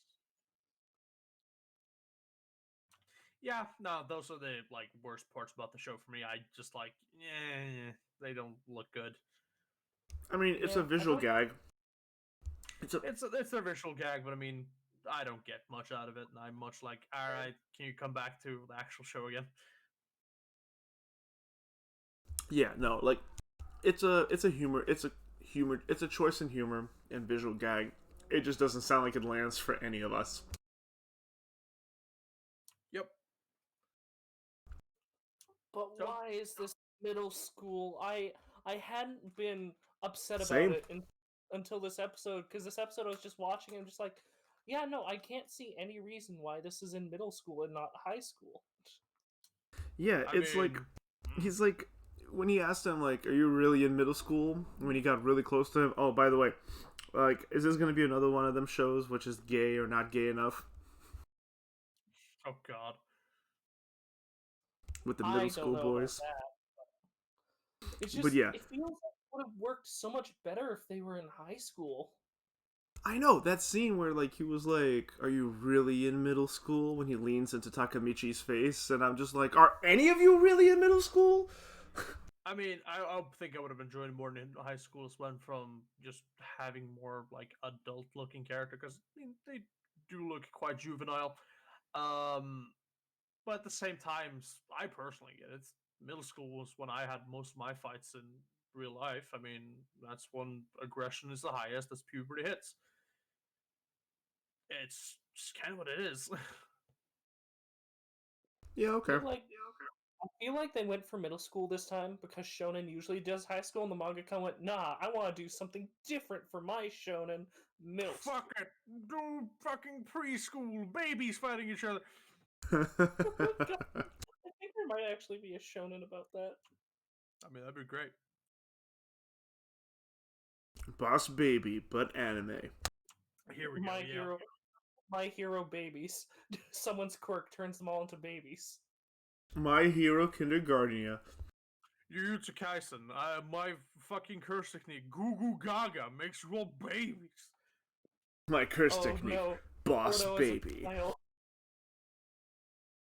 But yeah, Hinata straight up walks in and slaps this fucking gang leader who has probably killed people before. Yeah, I'd buy it. But yeah, I also don't think he's been that openly just fucking smacked in the face. So I mean, I believe that's just why he kind of respects that. Also, Takemichi daring to stand up against Dragon Boy also buys him his respect. And when Haligak is hanging out with the guy with these two guys, he kind of learns that they are a bit more soft-hearted. I mean, They're I the don't know. good bad guys. Yeah, They're I the good mean, bad boys. yeah, no, I believe like sure they're real bastards, but I feel like as Hanagaki is gonna hang out with them and become friends with them, I feel like they're gonna have more nuance to the reasons why they do what they do. Also, Dell, you never know. Sano might be into that. I mean that's fair. I mean I like Sano's the name of the dead-eyed boy. Yeah. Yeah, Or All right. Mickey. I like to think that after he got slapped, like just cut to the inner monologue of his head, just oh my god, a girl touched me, a girl touched me, she touched me. Ah! Yeah, no, Mickey Mouse is like I feel like he like what he said like his brother died and like he was in a biker gang, they just beat the shit out of each other, but they cleaned up and like was responsible. And where's the They harm in cleaned that? up their And like mess. yeah, and like what's not cool about that? I'm like I feel like he's just like yeah, dude, we just beat the fuck out of other delinquents because they're fucking in on it, and I mean no one who's not expecting it doesn't get hurt, and we're just gonna have fun and enjoy violence because that's what we enjoy. So I feel like To be he's fair, in. I feel like I don't feel like he has killed people. I feel like he's in this for lighthearted reasons. yeah. But as far as like, oh, the delinquents know what they're getting into, the other delinquents might have slaves like his gang does. So, Yeah, it was great seeing that Sure. dude get his like literal dick kicked in. Yup. That whole scene was cathartic. And like he continues to prove himself to be a piece of shit because he gets challenged by this kid who can barely throw a punch at him, and just because he's challenging him, he's like, all right, fucking bring me my baseball bat, I'll beat the shit out of this kid. Like, no sportsmanship, no honor, no decency at all. Yeah, no, I love that. It's just like, bring me a bat. And I was like, thought this was supposed to be a fucking fist fight. What the fuck? Why are you asking for your bat? Yeah, I'm you were like, the other gang members. I'm like, this is how Hanagaki wins, by this guy losing all fucking respect for like, all right, give me a bat so I can beat up this guy who hasn't thrown a single punch. Exactly, yeah. And like that was a perfect moment to introduce Sano and Dragon Boy Draken. Um Ryuguchi Ken.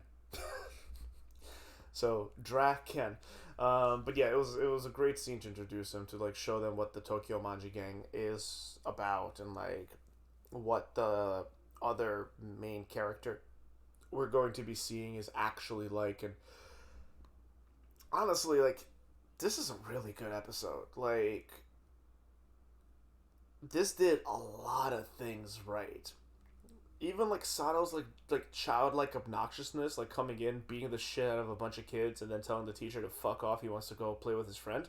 Like, even that like all fits his persona. Like, nothing in this episode felt weird. We got to see incredible, like, Hinata's cute, and I mean like cute, when they're walking to school, talking about being on a date, and like anytime she's like, anytime we spent together is a date. Walking to school is a date, and I'm like, she's cute, she's adorable, I love this girl. And then like the scene afterwards with the famous slap, the like the climax of the scene, like that was a definitive moment for all four characters present: Hinata, Takamichi, Sano, Mikey, and Draken, and like it just set up everything so well. And even the way the episode ended, showing us this edgy, evil-looking piece of shit kid with his stupid fucking razor blade earring. Oh god, he's so evil looking. His fucking hairstyle looks stupid too. He's so fucking. I mean, he looks like a douchebag, like an edgy scumbag douchebag, and that's exactly who he is. But god damn. I will say, I didn't enjoy the trope of him going, "Wait, haven't I seen you before?" I don't know. I like that was me going like it's mostly just the frustration of we know who he is. Yeah. But like, too. I mean, he has a lot.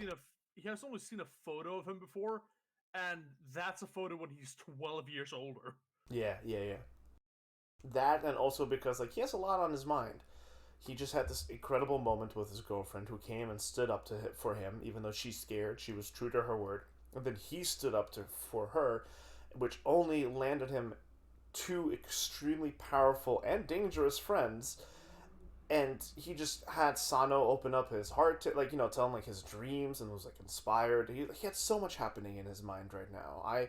I also wish, I'm also frustrated, right? I'm like, fuck, that's the guy. Kill him, kill him, Takamichi. Stab him in the face. Drop kicking, toss him in the lake.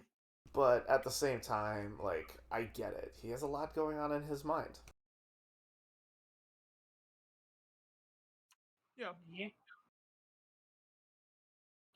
You have anything else to say about this episode? Watch it. This is an episode where so much happens. Like, every single scene, no scene really feels wasted. Maybe like a few of them, like a couple of school. It all works. A couple of the gags, but I mean that's about it. I feel like the rest of this episode is just great from start to finish. There's not much to say about it, that because it's quite in broad terms we can cover what happened. But I mean, like, there were so many good scenes in this episode. Like, we didn't talk about this, but Hanagaki's friend ready to fucking stab the guy. Oh Hanagaki. shit! Yeah, fucking JoJo Part 5 villain. Wild. Sendo, yeah. He was. I like how the sound design on the knife was better than the animation. But anyway, Yeah. when he was fucking like sheathing not sheathing, but like flipping the knife back, like it sounded way cooler than it actually looked. But yeah, like he was ready to throw his life down as well. Like Takamichi inspired a lot of people, and we didn't talk about this. You're right. Yeah, his friends, like them, just being kids again, like just finally laughing for the first time in like weeks because of like all the shit that's been happening to them, and like it's they're dumbasses. They're absolute fucking dumbasses, but they're kids. I was kind of sad that we didn't see like Takamichi and the guy he stood in for in the fight talk afterwards. Yeah, I'm looking forward to see that happen because that boy should have some choice few words about that entire exchange. I mean, I think his gratitude has been expressed. I think there was a I few mean, moments where they looked at each other and were like, "Yeah," but I also yeah, would like to see a conversation next episode. definitely.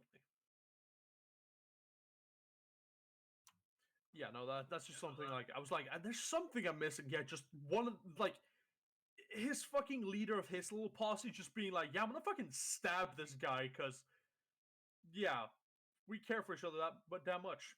And it means even more because we know the original timeline, or like our first timeline, where that didn't happen, but seeing Takamichi stand up gave him the bravery to do so too.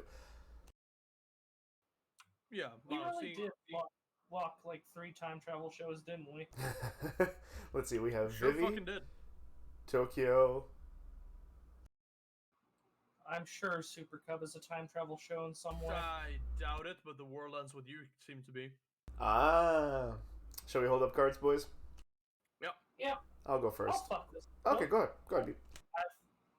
I've been enjoying this show a lot more than some others on this list. This is one of the, I think, 4 that I've been enjoying. I am fucking it. Go ahead, Gilly. Fuck. Yes, hello, Lacan. it's me, Gilly. Ah. Yeah, but it's a great fucking show. It hasn't quite picked up speed yet, but it shows great promise, and it's definitely laying down some good groundwork, and I am interested.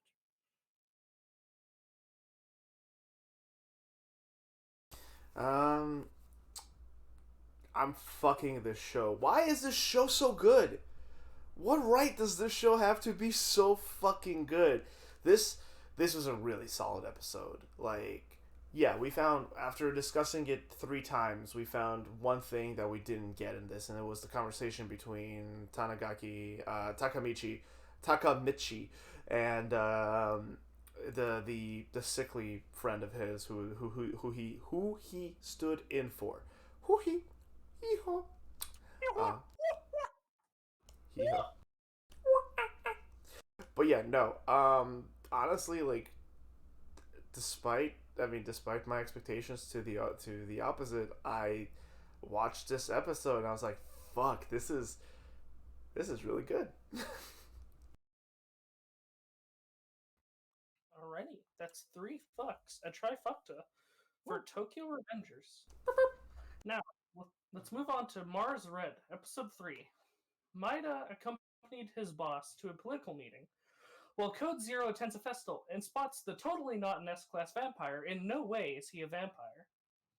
Gas Mask Boy finds a woman drained of blood, and Angry Boy pretends to be a spirit and says goodbye to his wife. I am incredibly split on this episode. Same. I just want to bring up something you said. The guy you said who is clearly not an S vampire, totally not. He's been confirmed that he is most likely an S class vampire. That he is confirmed Yeah. to at least be a vampire because Gasmask Boys reported him and said that there was a vampire there with a woman. He seemed strong, probably stronger than the new boy, so most likely yes. I know, I was just poking fun, but That's fair. half this episode was good, the other half incredibly dry. I don't disagree that it wasn't. I won't disagree that it was dry, but I didn't mind the dryness. I think I finally synced wavelengths with this show. It's kind of theatrical war. It's like a combination of a Japanese theater and a war film. Like, Oh yeah. the conversations with the generals and that fucking mustache. There you go, chat and viewers. You can see the mustache. Big. So I actually really liked the stuff with Angry Boy and his wife. It was still very flowery and God very damn it! much, I just switched stills. it was still very much flowery and theatrical, but I enjoyed it. The theatricalness though is a bit waning on me. I'm not the biggest fan of it, but it's fine for now. I teared Although up.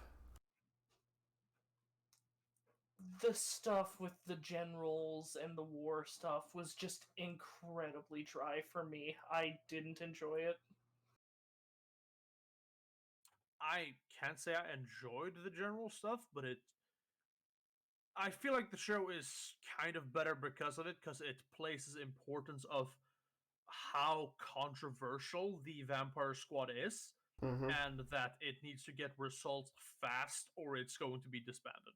Also, I think the best thing about the general scene, other than this man's fucking stash, by God, Mwah.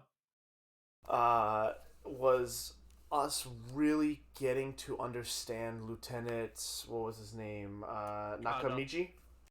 Oh, wait. Yeah, no, Lieutenant Nakamichi. And I love this old man, this old veteran. There's this one quote from him. Hold on, I have a screen cap, I can find it. There's this one quote from him that I will use in forever, like for like my own self. It's like one of those things you read in a book, and that like you're like, damn, that hits. That's real. That resonates. And it was those to those who have only made war on paper, the battlefield is a political stage. That is such a good fucking line. And then those men never have to worry about the sounds of bullets whizzing past your ear. This it sets up politics in a very real but still interesting dynamic. Or like not even dynamic, just like straight up dichotomy, where you have the veterans, the real veterans who've served and fought, and his whole goal for this is to like, I mean, maybe this is a red herring, right? Maybe Lieutenant Nagamichi is going to be an evil fuck, but at the moment he's just like, I'm doing this to like, he's not even he doesn't care about saving vampires. He cares about saving Japanese soldiers because this is post-war, right? And the anime does says like anything that like resembles any like this is a story based on real events. Anything that resembles blah blah blah blah, blah is this is a work of fiction. Um, but yeah, Nakajima, sorry, Lieutenant Nakajima. Um, he doesn't want to lose troops. Like the military is losing favor in a time of peace. Politics are taking over as the predominant form of power. Government, demilitarization, de-weaponizing, all this kind of stuff. This is his response as a military man through and through is this project, how to save people and how to protect Japan.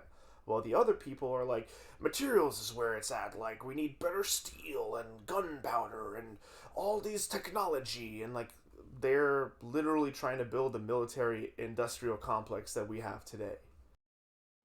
That reminds me of Surumi a little bit, not gonna lie. That is So, from Golden Kamuy, for those of you who haven't seen it. No clue. I will agree that line was good. Like, the line he said was good. It's just, I didn't find myself enjoying the scene. And I was also a little bit upset when they mentioned, like, well, Britain has been using vampires to do this. Why shouldn't we do the same? And I'm just sitting there going, yeah, use your vampires, show us something cool with your vampires. Why? I just the scene was incredibly dry for me, and I mean, it took half the episode, and I just wasn't feeling it. you say do Hi, something cool with Cat. your vampires. They moved on to do something cool with their vampires. The A-class boy who was a private previously, playing around with his fucking crazy speed to make it seem like it was just a ghost with the angry boy meeting his wife. yeah, I liked that. I hope if this show continues to live, I hope we get more of that. But I I just I don't doubt have. we're gonna get more of that, but I mean, it can't always be that, because then it's also gonna lose its luster. Well, when I say more of that, just I want to see them actually use the vampires. I get what you mean, and I agree, but I do enjoy the part of the vampires we get to see. Also, this is I like enjoy. this is the calm before the oncoming storm. Oh yeah, you want to know something? I'm really interested to see what Angry Boy Vampire is actually capable of doing, seeing as he's such a weak vampire within the rankings of them. Yeah, but he's he's an interesting character because he's so gruff and crotchety and grouchy, and like he's not a strong vampire. He doesn't hold a high military rank, but he was married. He played the harpsichord. He had a rosewood chair, which is like something very fancy. Like, this man's very cultured. He's intelligent. He's strategic, and he's dedicated. Like, he isn't charismatic, but this is a very capable person. Oh yeah. And the What? whole scene with his wife by the river with the lantern, and like him having to pretend like he's a ghost because the military already uh, pronounced him dead before he even was aware of this. Like, they didn't know that their families had been already informed of their passing because now they're vampires. And just that scene, like, I get it if the theatrics aren't for you. We've talked about this every single episode. Like, yeah, this might not be it, but for me, this episode got me on board. That's me jumping the gun on holding up cards. The whole like quoting theater to each other, further indicating their whatever stock you'll put into it, culturedness or intelligentsia, them being cultured or intelligentsia. It was just really sweet because if you listen to the lines that they quote to each other, it's really sweet and sad, and like they're both holding back tears, and this big tough grouchy old man is just like, just the line of like, there has not been a single day where I did not wish happiness for you. I'm just like, my heart. My heart also made us heart, but also my heart. I mean, also him coming to terms like you should also remarry if that is what you wish for. That's not an That is easy him thing to already say. coming to terms, and it is definitely not an easy thing to say if you have been married to this woman. We don't know for how long, but he clearly cares for her, and that is a very mature and responsible way of I can't be with you, but I want you to be happy.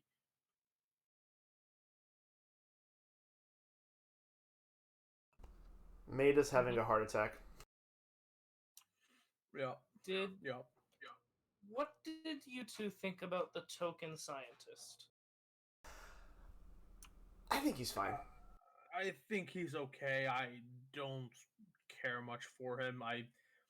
It makes sense how he was infected. I think he's a bit too insane and loose gunned to be interesting because I mean he's generic mad scientist 28. It's Happy I'm not I the mean only one who felt that way. yeah no he's fine if very generic. Yeah, he's. It sounds like I might be the warmest on him out of the three of us.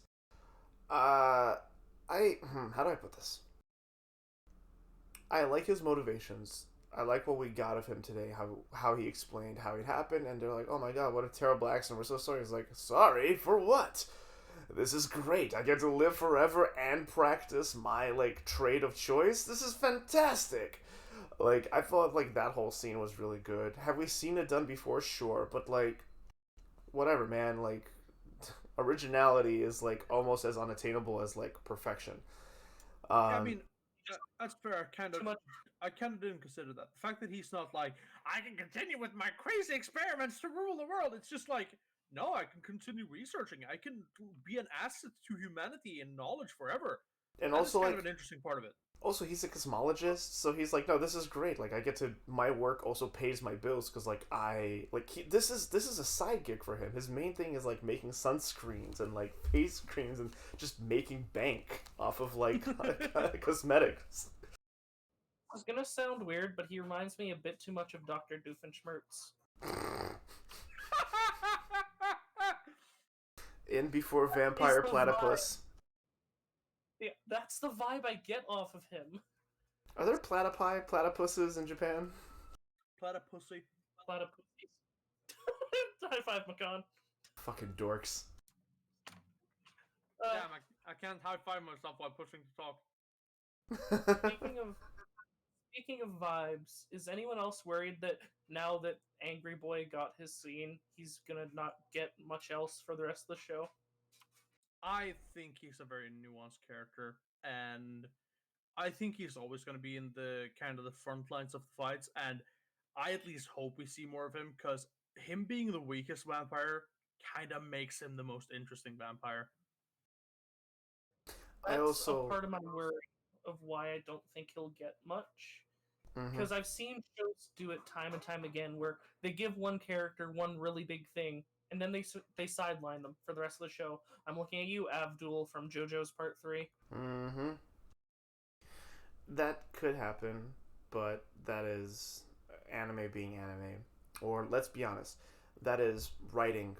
That is the failure of writing. Like, if you're not able to keep your characters relevant because of power scaling, then you're not, in my opinion, and apologies if this comes off arrogant, but like, then you're not writing well enough.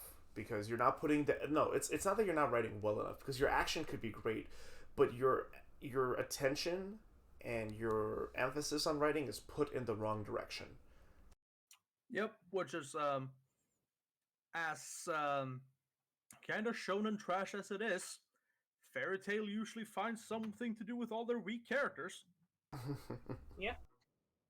Although I will use another example of a shonen that uses their characters and makes it like, yeah, no, they can be just as powerful as the main character. I mean, except everyone's super powerful there. There's no one that's significantly weaker than everyone else. Maki's, or not Maki, Mai.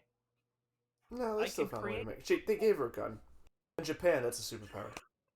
Yeah. Fair.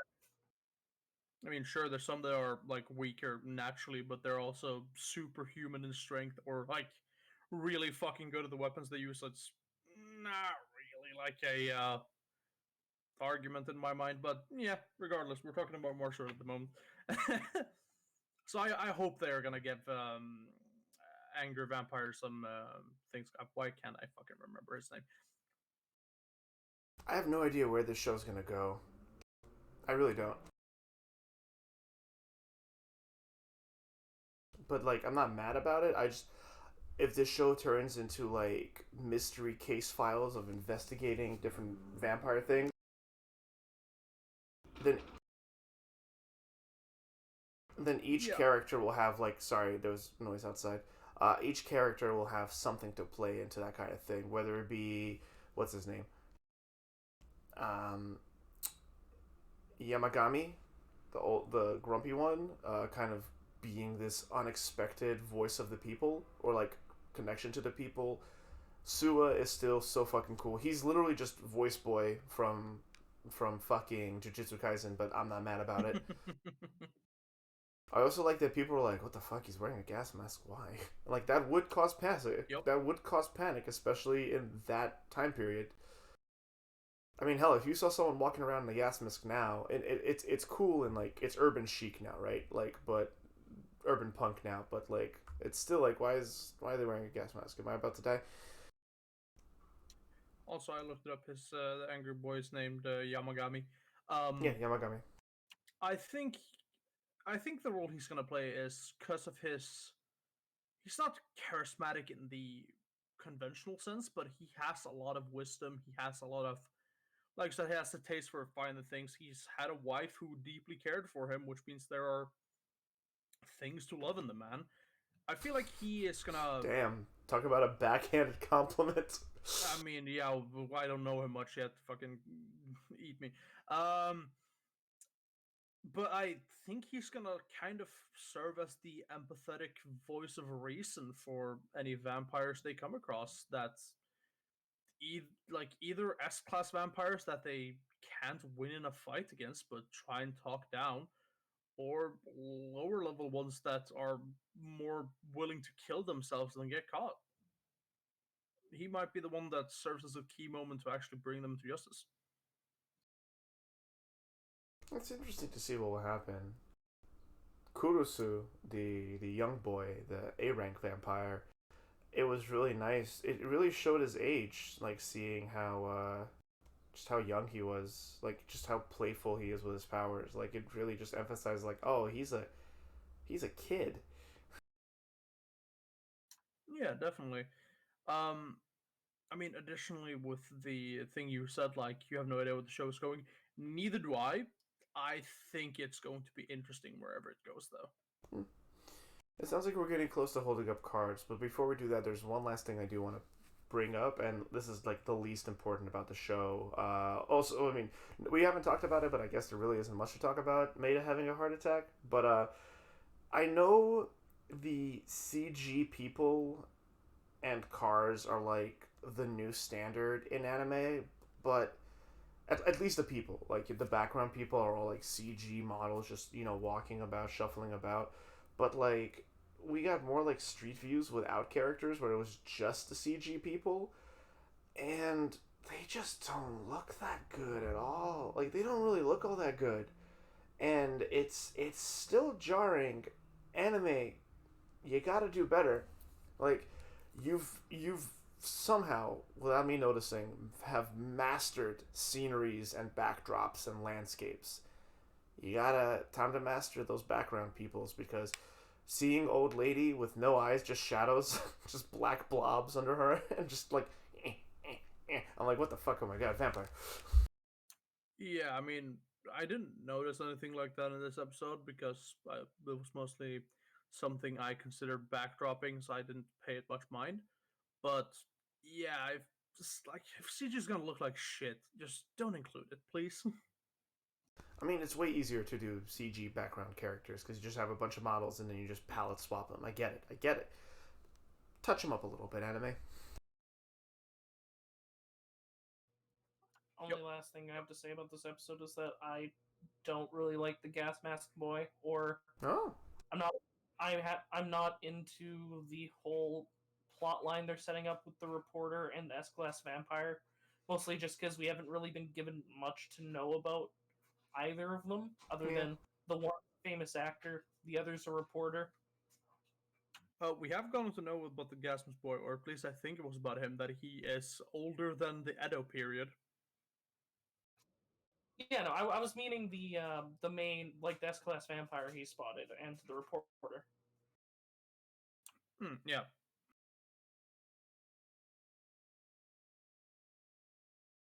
Are we ready for cards, gentlemen? I am.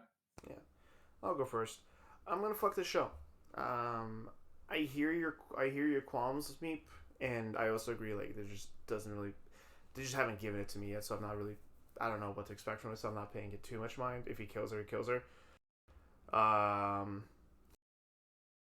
but I'm fucking this show. I might apologies. I might have played my hand a little earlier.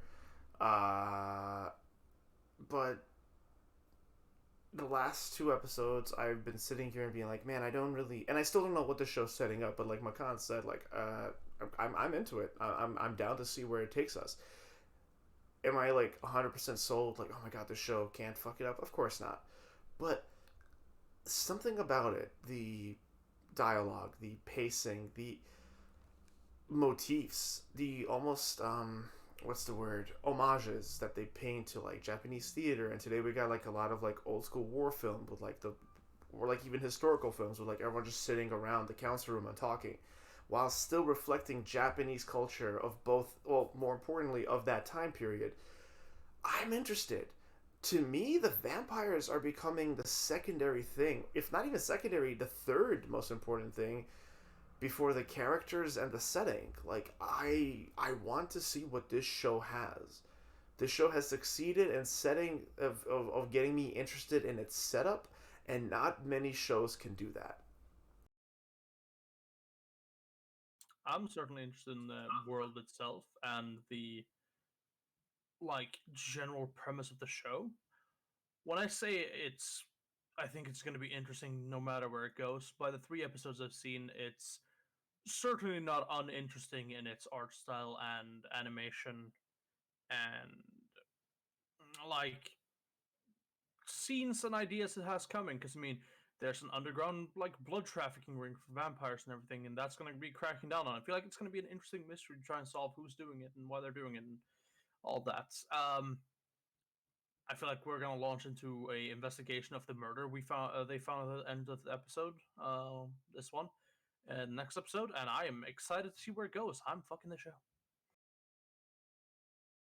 What say I gave ye? it I gave it its 3 episodes. It hasn't captured me.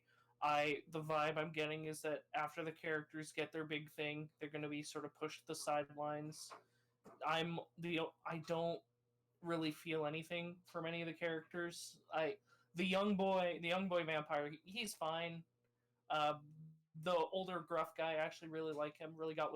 Really like what he got with his wife. But as I said, I'm concerned he's just going to be sidelined now that he got that. Scientist is okay. Don't like Gas Mask Boy. Colonel Maida is okay. I really don't like his boss though. Well, it's not that I don't like it, it's just I get nothing from his boss. And the war room scene was just very dry to me, and I can see the twist coming from a mile away that his boss is evil. So I'm gonna kill the show. I think you're making assumptions about what's going to happen, but also like the episode itself, half of it didn't do it for you, and if it continues in that pace, I doubt you're gonna come around to it. Yep. Well, it's not just this episode. I gave it 3 episodes, and it Yeah, yeah, yeah. has not anything to warrant me continuing it. All right. So that is 2 fucks and a kill for Mars Red. The World Ends With You, the animation, episode 3. The crew get an easy mission, meant to let their guard down. Ryan gets unceremoniously erased, and Beat can no longer play. Shiki and Neku clear day 6 and 7, and on day 7 they kill the Game Master. However, only one can revive, and they they revive Shiki until she isn't, because she's the thing Neku treasures the most. And so she is Neku's entrance fee to the second Reaper's game. So do we want to start This with the end, or do we want to start at the beginning? this fucking episode, man. If they're not going to treat their characters with the respect they deserve, why should I even care about their characters? I cared about the characters because Shiki is such a good bean, and the fucking shark coming out of nowhere and actually killing Rhyme. I literally paused and went like, oh fuck, no, Rhyme, no. We're talking about impactful deaths. That's a death that didn't seem foreshadowed because she was the most goodest being who never did anything wrong, and she also seemed too essential to die so easily, but she did. And like, what a fucking like just she. First of all, we get told how her and Beat died. He saved her from a car, and now she returned a favor by saving him from the shark. But like, to me, that was an emotional scene because I liked Rhyme, though she did remind me a lot of Yuki from Horimiya. Uh, and like, I just feel like the show didn't really. It focuses so strongly on Shiki and Nemu that we don't really get a lot of Beat and Rhyme. So like, a lot of his emotion kind of. I felt like there could have been more there, but still, like him fucking crying and him raging, like I felt that shit. I was like, yo, let's. Goddamn, they killed the girl. Why did they kill the girl? Fuck. It's almost like you get more time in the game and probably get more dialogue with Ryan and Beat, and they're probably more of characters. Yeah, imagine like that scene in the game when like Rhyme's a thing, and imagine like investing points and like it's an RPG, right? So I imagine there's like skill points and levels, like at least EXP into Yeah. Rhyme, only to have her like get killed in the game, like cutscened out. I I have something in my notes that I want to read out after Ryan's death. Or no, this was I wrote out after Shiki. I wrote out. So the vibe I'm getting from this anime is if someone made an anime about Final Fantasy VII, and in episode 3 they got to Aerith's death. Yeah. That's how fast paced this show feels. Like Yeah. I I can't give this show any pass because its pacing has been a consistent problem. And these deaths didn't feel impactful to me at all. If they work for you, that's great, but all I could think of during them is just, man, I feel like this would have actually worked in the game. And maybe that's my own fault for just being constantly going like I feel like this would have actually worked in the game, but at the same time I can't overlook my feelings of this show because it just I feel like nothing has been working in it. You can't see me, but I'm nodding. Yeah, that it's hard to like disregard the fact that there's a game of this, and I get you. After this is all done, if the show dies or if we continue watching until the end, I'm going to probably end up buying the game to play it and see what the fuck the deal is about. It's true. As a commercial, it is working. I do want to play. I do want to go back and find my old cartridge. I Yeah, feel like a 30-second commercial could have been just as effective.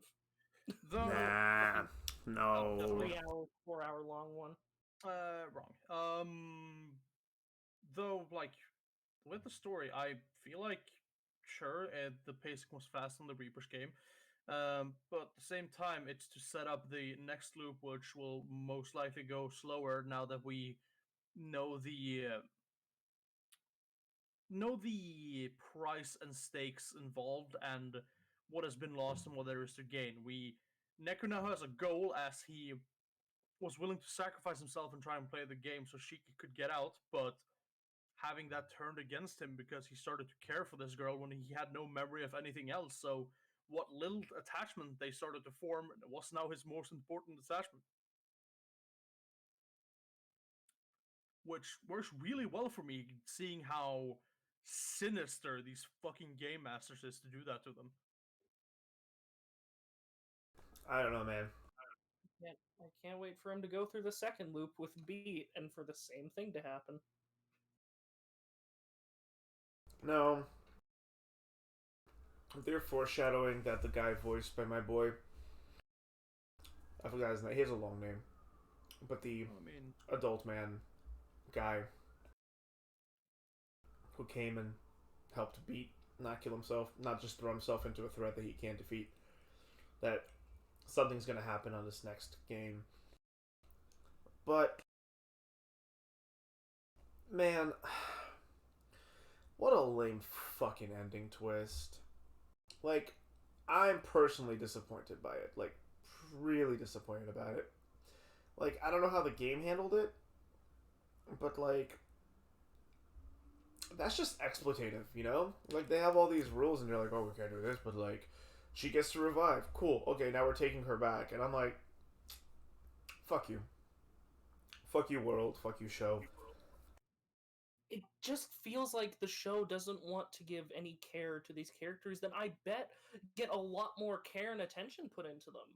Yeah, but we can't. We again, like, we can only judge the show by what it did, not what the game did before it. And what the show did was kill off Rhyme, which I did not expect, and I am not happy about it. And then, uh, quote unquote, kill off fucking Shiki, and it's just like. And then, like, at the end of the episode, it's like, oh, now the other kid from the opening is going to come, and he smiles, and he might be a fucking asshole too. So like, I really did not appreciate the way this episode ended, the twist that was presented. It wasn't clever. It felt exploitative, and it felt cheap. Like, I got cheated. And I don't think the pacing is going to get any better. I think it's just going to keep going through multiple Reapers games with taking on a new Reaper at the end of each. Like, There is a and whole I cabal know, of them. yeah, I know we shouldn't judge a show by what it doesn't do, but at the same time, it's hard to disregard that there's a source material for this, and that it's probably better because I don't think the show's been handling anything well, and it just upsets me because I'm sure this was handled great because it's in a beloved game, but it just feels like the show doesn't want to give any care to any of it. Well, it's a cult classic of like a mid 2000s Square game. You know, like that's the Kingdom Hearts era. So plot holes and like loopholes in the narrative are a given. But honestly, like chat, viewers, like I let us know. I'm very curious how the game handled Rhyme's death, if it did that, or if that's something that could happen in the game, if that's an option, and the show just decided to go with that option. And tell us how you felt when Shiki was taken away from the party, because I feel cheated.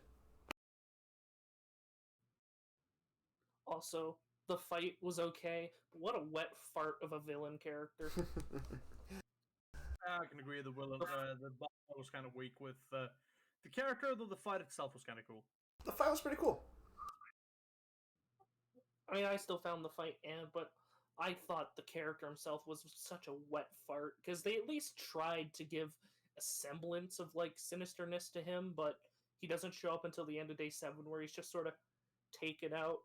He's from that era where big muscle guy is like the first boss, or is like the first guy who dies. They don't matter, and it really shows in this, where it's just like, okay, this guy, and he had this whole like chef thing going on. I'm like, ah, cool. Like, let's see you play into that.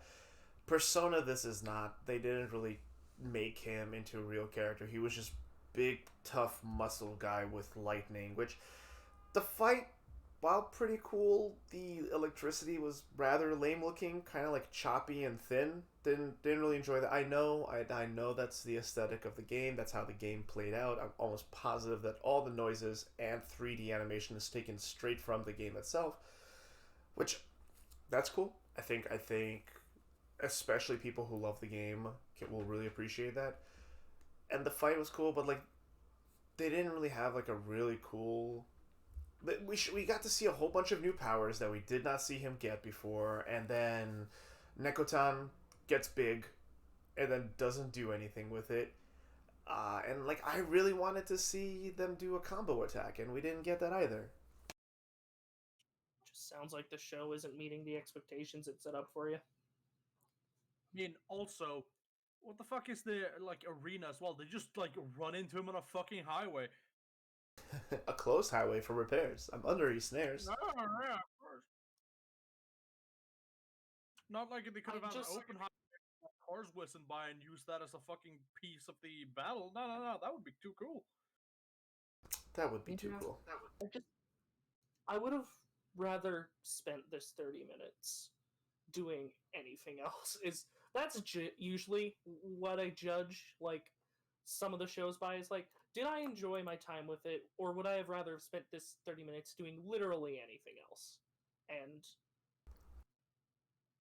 God, did I just we talk about shows doing nothing for me. This show actively makes me upset when I watch it, just because I know there's potential. It's just the show doesn't want to tap into any of that, it seems. Someone in chat. Sorry, go ahead. I said at least I don't think it does, and I know who you're gonna call out. Yeah, someone in chat brought up I was thinking about bringing this up, but I didn't want to derail the convo. They said oh, he looks like Brawler. Yes, Brawler from Akudama Drive, great show, highly recommend. Brawler from Akudama Drive is that came out in the autumn 2020 season, yeah, that was right. Akudama Drive was autumn, yes, because Wonder Egg was winter. Yeah, so it was in the fall autumn 2020 season, and it recently got an uncensored cut. Yeah, it got what? It recently got an uncensored cut on Blu-ray. I need to grab that. Anyway, subscribe so we can afford Blu-rays. But no, actually, do please subscribe. But Brawler is the character that once anime kind of understood what they can do with the meathead, the muscle titan. This guy is back when animation's like, oh, look at this cool big guy. Okay, what's his personality? He's big and a guy. Okay, what does he do? He likes to fight stuff and he fights. Okay, what else? I mean, he's a chef. Okay, does he do chef things? No, he fights and he's big. Okay, thanks. If it was 5 years earlier, he also would have been a sexual assaulter. I, I don't get it. Right. Like early's 90s meathead villains were also they also used the yeah. You wanted to make a villain in the first few arcs that looks like a bastard, make him molesty. Yeah, agreed. But like Brawler, it's just like he had a personality.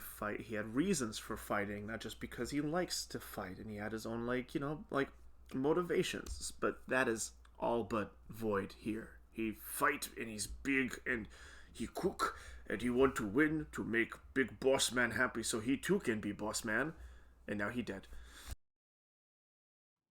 To call out chat here, I don't. Brawler had a relationship with Hoodlum, and they were such fascinating characters that worked really well together. Don't you dare compare this man to Brawler, chat. The point is that there was a personality to Brawler beyond big fight man. And here there's an absence of character and personality. His last lines is saying like, "Sorry, I failed, boss." Like, okay. His boss design is hard to judge because it's a DS game graphic, but it's like this Minotaur, lightning bear Minotaur thing, and like it's cool. If we got to focus on it without the cyan lines on the screen. That's another thing. It would have been nice to have a boss that wasn't like just a big monster. It would have been nice to have like, oh, okay, we get to do fun things with this smaller enemy, and get to do things with that. This is that's not. just my personal. That's just my personal want, but I know that's not the game's aesthetic, so I'm willing to look past that part of it. Akan, you were gonna say something? Yeah, no, a bit more interesting to see a kind of humanoid battle, but like actually fighting a human. I'm sure they're there. Like the big Ozzy Osbourne looking motherfucker will probably be like, it's a Square game. It's a Square Enix game. It's going to be he's going to transform into some evil devil angel fucking motherfucker. But like there's like four other devils at least, right? There's the dark skinned punk, there's the blonde like maid secretary lady, and then there's the pink haired girl and the red haired lazy dude, lollipop dude. Like, there's at least four, if not five. I feel like I'm missing one there. Other Reapers plus the big boss. Like, I'm sure it's there, but he's the first boss. He's the first big boss, and the fight was, like I said, the fight was cool. Are we ready for cards? Sure. Ending is a bop. Oh, so before we actually hold up cards, I did have a question for you, Meep.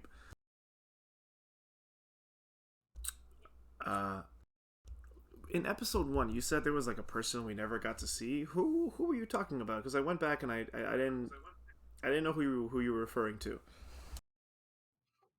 I was mixing up someone that was behind a desk.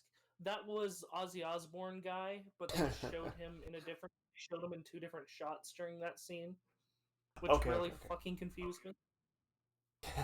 Alright, cool. I just wanted to ask because I'm like, I remember you saying that distinctly, and like you were like, no, they were just totally. I'm like, who was that? And yeah, it's Mr. Head Reaper who's just like, oh, it's against the rules. Well, he's not the Head Reaper, right? He's like the head of their little group, but apparently there's also like a great controller. Which I'm betting is the guy who helped out Beat, and it's gonna be the big twist at the end that, oh no, I was actually the true game master. Ooh. Yeah, we'll see. Yeah, how he's acting, I don't think he's gonna be a malicious force in the show. Same. He's gonna be the Uncle Crow of the show. He's just gonna be like the tired old guy who did this before and now wants the young kids to Yep. succeed where he has failed. Yeah, but he's like taking partners, gotten through, and then just like, yep, get out. I don't actually care about you, so I'll just do the Reapers game again. And he doesn't have anything to lose anymore. Some shit. That also might explain why he's like so callous, because if he cares too much about them, then him sacrificing himself so that other people get out doesn't really fucking matter. Yeah. And if he had to do it a number of times, that does beg the question: what does he sacrifice each time? Indeed. His liver, his kidney, his colon, his left tooth. Eventually, it's just gonna be a slug crawling along. It's humanity. You see him. You see him next. He's just a monkey. Shall we hold up cards? Yeah, I'll hold up mine first. It's what do you expect? I'm killing this show, still doing nothing for me. It's the only one on this list that actively makes me upset when I'm watching it. All right. I'm holding up the knife. I love how this show looks. I think its music is a bop. That ending theme was a bop. I dig this show's aesthetic, which again leads me to believe that like I'll really like the game because like I feel like there's something better out there. But this twist, I don't want it. I I don't want it. I really don't. Like I get it. Like oh Nemu, fucking, he cares about Shiki and she gets taken away because it's like what the fuck was the point? And I get it's like all right, well like play round 2 of the Reaper game, double or nothing, and it's like it lost me. It just rhythm dying, rhyme dying. That sucked. I was like, no, rhyme, fuck, really show, like damn. And then in the same episode, this happening, and it just didn't sit right with me. Like I feel like if I was playing the game and it happened the way it happened in the show, I'd be like, man, fuck this, and I would just like toss my DS in the corner of my bed. Uh, Gonna have to kill it. Wow, never been in this position where I feel very strongly about a show that you guys don't. And I still enjoy the show. I've warmed up to the animations. The 3D has grown on me to be acceptable. Um, Rhythm's death was surprising and definitely got me interested to get back at the two Reapers, or at least see Neko and Beat get back at the two Reapers. The twist ending with Shiki getting erased by Neku not having anything to trade because he has no memory of any other things he cares about. So by default, she is the thing. She is the person he cares the most about, or whatever he treasures the most. As it, he doesn't treasure anything else at the moment. It's logical. I didn't expect it, and therefore it was effective for me. And I'm interested to see how this motivates Neku and has him going forward. I And get a that's fuck. yeah, cool, man. That's totally fair. Like I completely see where you're coming from. I just the twist just that ending twist just I'm like nah man this nah I'm out. It feels, it feels like it feels like how you spoke about when Ikebukuro did the gangster shit that you didn't like. I know that's gonna be to me because Makan wasn't on the show back then. But how do you There's mean? been there's been a lot of talk about anime I have no fucking knowledge about in this on this episode here. It's the way you're talking about how disappointed you were by this. It sounds like it disappointed you the same way Ikebukuro did, except obviously we're only 3 episodes in, where back then we were like 11. Ikebukuro just failed to deliver the thing it was building up for me. This is just like I don't like where it's going with it. I I wish I felt about it the way Makan feels about it because that sounds super fucking interesting. And if the show lives, like I hope it that's exactly what happens. But for this episode, like I remember watching the ending and I'm just like, what the fuck is this? Fuck you, show. Fuck you, like players. Like I'm genuinely curious if like how the game did it because I want to know if people were as frustrated with that twist as I am with the show. Well, that's 2 kills into fuck for The World Ends With You, the animation. Let's move on to Shadow's House, Episode 3. Emiliko is summoned for her first class, but a phantom attacks, and she, along with the other dolls, have to fight it. Rosemary gets attacked and afflicted with the soot sickness, but recovers. The debut approaches, and Kate learns she has the power to control soot. Now, before I start this, did both of you watch the after credits? Yes. Me and my cousin have the same reaction. It's where the guy is like, "Oh, I'll make sure Yes. no one passes the debut." Oh yeah. And I'm like, this is dumb. Well, he didn't say I'll make sure no one passes. He says, I don't care who passes and who fails, as long as this thing goes the way I want it to. Because the debut is no longer about, new heirs to the Shadow House. I think it's more about, like, an entertainment value, which is where this whole stage motif in the opening is coming from. At least that's my assumption. That's my hypothesis. Yeah. But Also, that's just a y'all wanted dark. theory. A Dalaran theory. Also, y'all wanted dark. This episode did get darker than it has been. It has gotten darker. Yep, I got something to chew on. Also, I feel bad because, like, during the first, like, half of the episode, I'm like, I don't trust you, Rosemary. And then, like, literally on my notes, it's like, I don't trust Rosemary. And then immediately after, like, I take it back. I'm sorry, Rose. I'm sorry, no night. I take it back. I'm sorry. I don't know why. And I'm going to sound like a hypocrite here, but we haven't been giving anything to really chew on with Rosemary. And it's one of those things where usually it's like, I know, but usually she's one of those characters that'd be like, yeah, no, I don't really feel anything for them. I wasn't really worried for them. I don't know why, but here I was actually worried for her. I was like, oh no, she's gonna get hanged. Oh fuck. I don't. Oh, yeah. I can't explain why, but I was fucking worried. brutal. It was fucking brutal. That was it. Just like, oh yeah, we just took over your head. We're not taking control of your body, but we're gonna fucking hang you. Yeah, we knocked you out, and now you're going to be our own little spider body. And I'm like, if she died, I'm sure that would have been way worse. And we're probably going to see what happens when a phantom fully takes over a doll. If it's still weird to call them dolls because I just feel like they're not dolls; they're humans. But anyway, we'll deal with that when we cross it. Exactly. They don't know that they fully believe they're dolls. That's why I think it's interesting they use terminology like, "Oh, you'll break" or things like that. Because, like, yeah, no, they fully believe they're dolls. They don't believe they're human. Bitch, you's gonna die. Yeah, definitely. God, I actually really enjoyed this episode more than the others.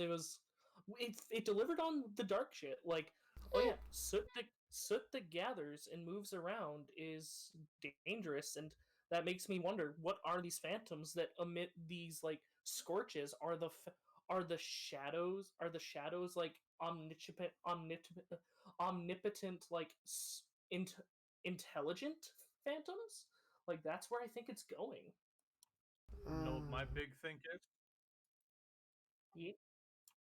I don't think Kate's the only one who can control control the soot, and I don't think phantoms occur naturally.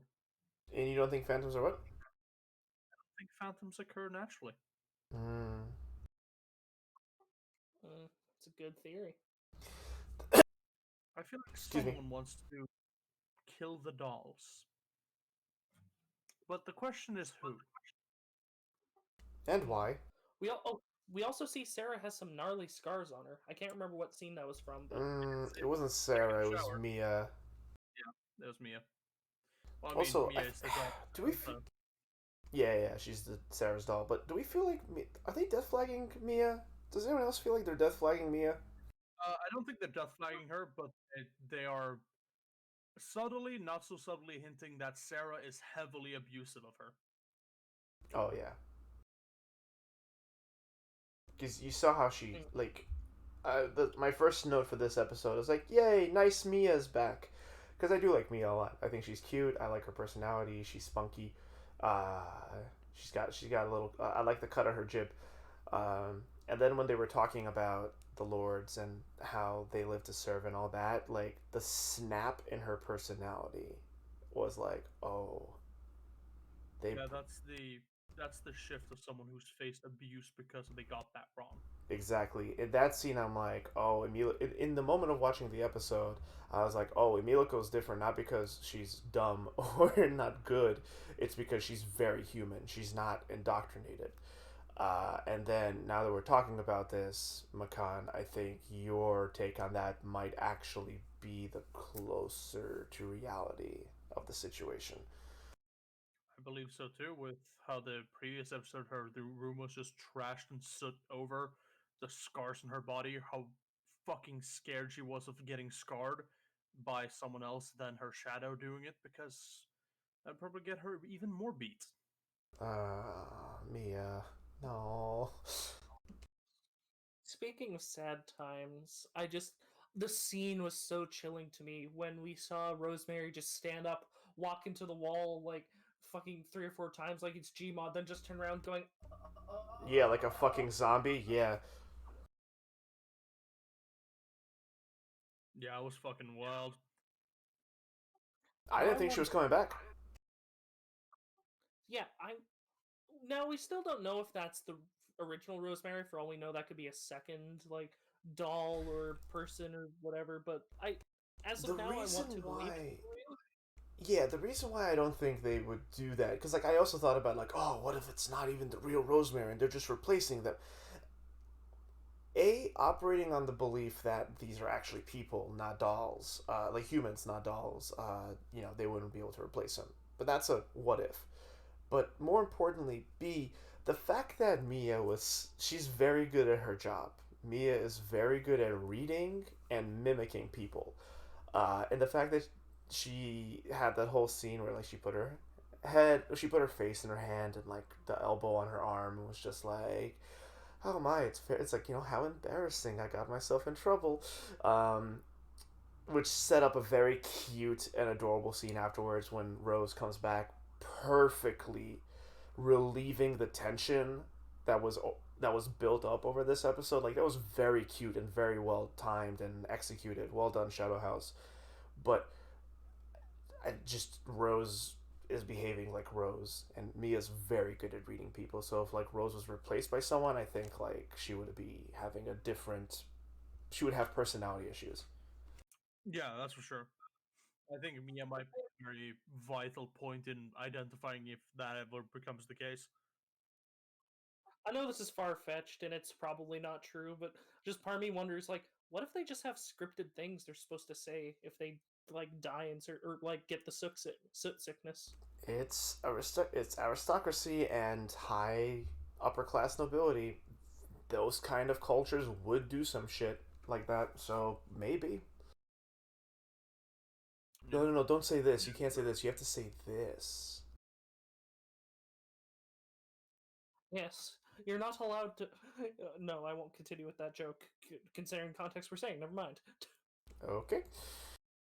But yeah, like where this show's a slow burn. Where Promised Neverland was kind of like, you know, like hit us immediately that that shit's fucked. This The, is pro- the Promised Neverland pulled a knife against our throat and held it there threateningly for a long time. I think we're in for a slow burn here. No soot puns intended, but you know. Ha! Yeah. The I also, what do you think of the character that was with them as well? I know she's one of the ones from the endings. She's like the one where you see the like noblewoman like holding her face close to hers. The You mean, the shy girl, the yeah, flustered Lou. girl. Yeah, Lou. Oh, the quiet girl, the pink hair girl. Yeah, I think so. Because we got two other girls. We got Lou, and then we got the shy girl who we saw during the Phantom encounter. Yeah, we've seen I'm her talking. around. We've seen the black-haired girl with the like little bows in her hair, like all frizzy. I just Yeah, think little she's super baby face girl. adorable. Yeah, I think she's super adorable. We haven't really seen anything of her yet. No, Mm-hmm. I'm talking about the one that was with them during the Phantom encounter. Oh, so like part of Team Rose. Yeah, she's Yeah. That's Lou. And Yeah, her. I feel like she is too afraid to make any mistakes that she won't do anything drastic to solve a situation. I think Now she's this might just just your. I think she's just your anime flat girl, like flat tone delivery, mono, like haha, big buster. no this just might now this just might be me speculating because of the ending, but what are the chances of her being like that just because she's extremely sheltered and her shadow noble is protective of her? Could be. Very well, very possibly could be. Like I want to explore these dynamics with the other characters and their shadow noble because some of them just seem so fascinating. Like the guy whose shadow noble is throwing tea on the floor, like the guy or not the guy, like Here's that the girl. motherfucking tea.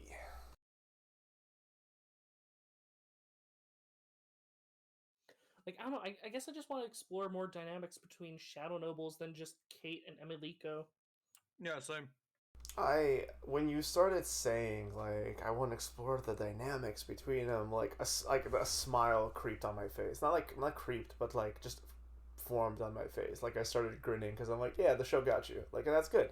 I also want to see what I also am curious to see what the show is going to do with its roster because I'm honestly surprised that we haven't been introduced to more characters yet. I'm not upset about it. Like we see crazy star squad girl who's really mean and rude and bratty and like just I like her. you like witchy girl. I like how just fucking angry she is. At least Rosemary calls her out on it. That headmistress is quite a or not headmistress. They call her something else, It's but like Star she's such a Captain or something. foul. Yeah, or Captain or some shit. Yeah, like she just calls her a foul creature, and I'm just like, Fucking I'm like, crotchety, angry little gremlin. yeah, she is a foul creature, and I'm a fucking raccoon. I love the garbage.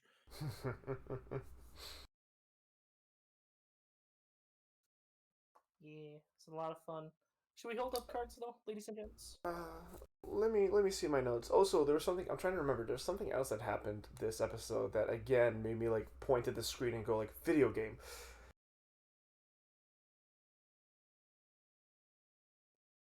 Okay. Is it possibly like the JRPG boss fight with the fucking Phantom? Maybe I don't know. No, maybe it was like yeah. I want to discuss.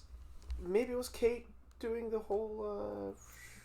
Also, you can't call him grandfather. You have to call him like the Great Shadow Lord, father of all dolls, creator of like Ember or some shit, like some fucking Dark Soul ass title. Master of Shadow. Yeah, it's like the longest fuck name you get over a Dark Souls health bar. Yeah, seriously. Yeah. Also, I need to say this. I just want to apologize to grandfather. I'm sorry about your dick, man. It's such a shame. Sorry. Yeah. The joke title is compensating. Oh. Yeah.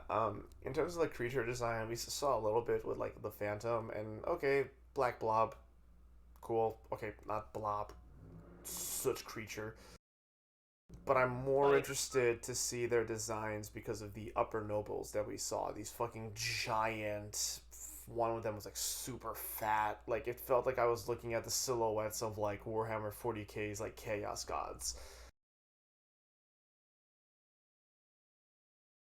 So I'm curious to see about that. But Kate's abilities are the thing that like I'm also very curious about because she might have the same power as Oji-chan does. Yeah. could be. Or maybe there's some they're older ones that also have the ability to control shit that are making the phantoms and are just like, hey, we're set the dolls out in the mansion to hunt them for sport because we're fucking noble and eccentric and that's what we do for fun. That's the case. It could be a thing of like direct shadows, because for all we know, the shadow nobles could also be like offspring of the mistresses of the grandfather. It could be like, oh, only the direct descendants, like from the grandfather and his actual wife, could be the ones that control Soot. This is Also, like Victorian shit, so maybe. I'm realizing there's so many ways I can take this conversation, but we just don't know. So if you are ready for cards, I'm too. Yeah, it's one of those things where we don't know much about, so I feel like Yeah, speculating could go on for hours. yeah. I think we've talked about the majority of the speculations and the facts we have on this episode, so I think it's time to hold up cards. I'm gonna fuck the show. It it might legitimately beat out Vivy for best first impression for me. Like so Ooh. far, just because this show captured me so well, and so did Vivy. Both shows captured me, except I actually really enjoyed the show. I can't really explain it. It's just something about it. I thought I was gonna hate it, but I absolutely adore it. I'm gonna fuck the show. Yeah. Uh, I'm also gonna fuck this show. Shadow House has delivered. Shadow's House has delivered. Has given me something to chew on, to sink my teeth on, to like cut my teeth against. With like the phantoms and everything. I find myself intrigued to keep watching, to find out about the different characters, the different setups, and I'm still invested in like finding out what is happening here. What exactly is this world? We were like Dark Souls, kind of, and like Amilico, introduced to this world with the bare minimum of like insight and context to stay interested, to be interested to know more. And, like, we're ignorant of what's happening in this house. We're ignorant of how everything works. We're learning with Emilico and, to an extent, Kate. It's good. It's good. Uh, Everything else we talked about pretty much applies. Like, the show's pretty. I want to see even more darkness out of it. I really want to, get to what's happening, but I know the show's going to make me wait, and I'm okay with it. Fuck.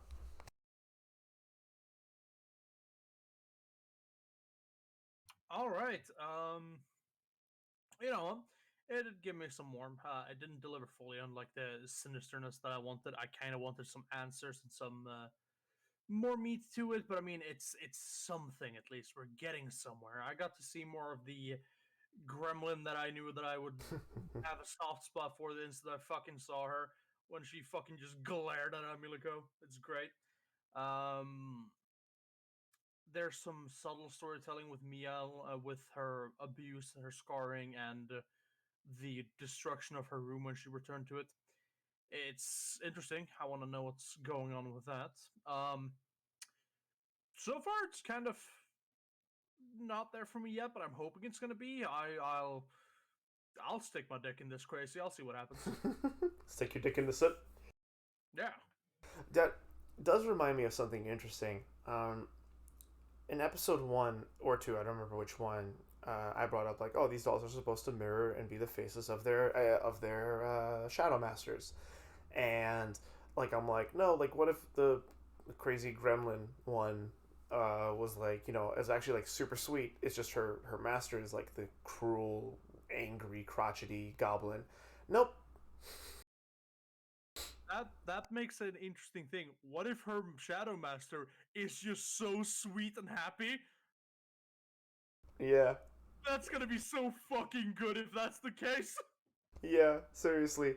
Um. That's. I didn't think about that.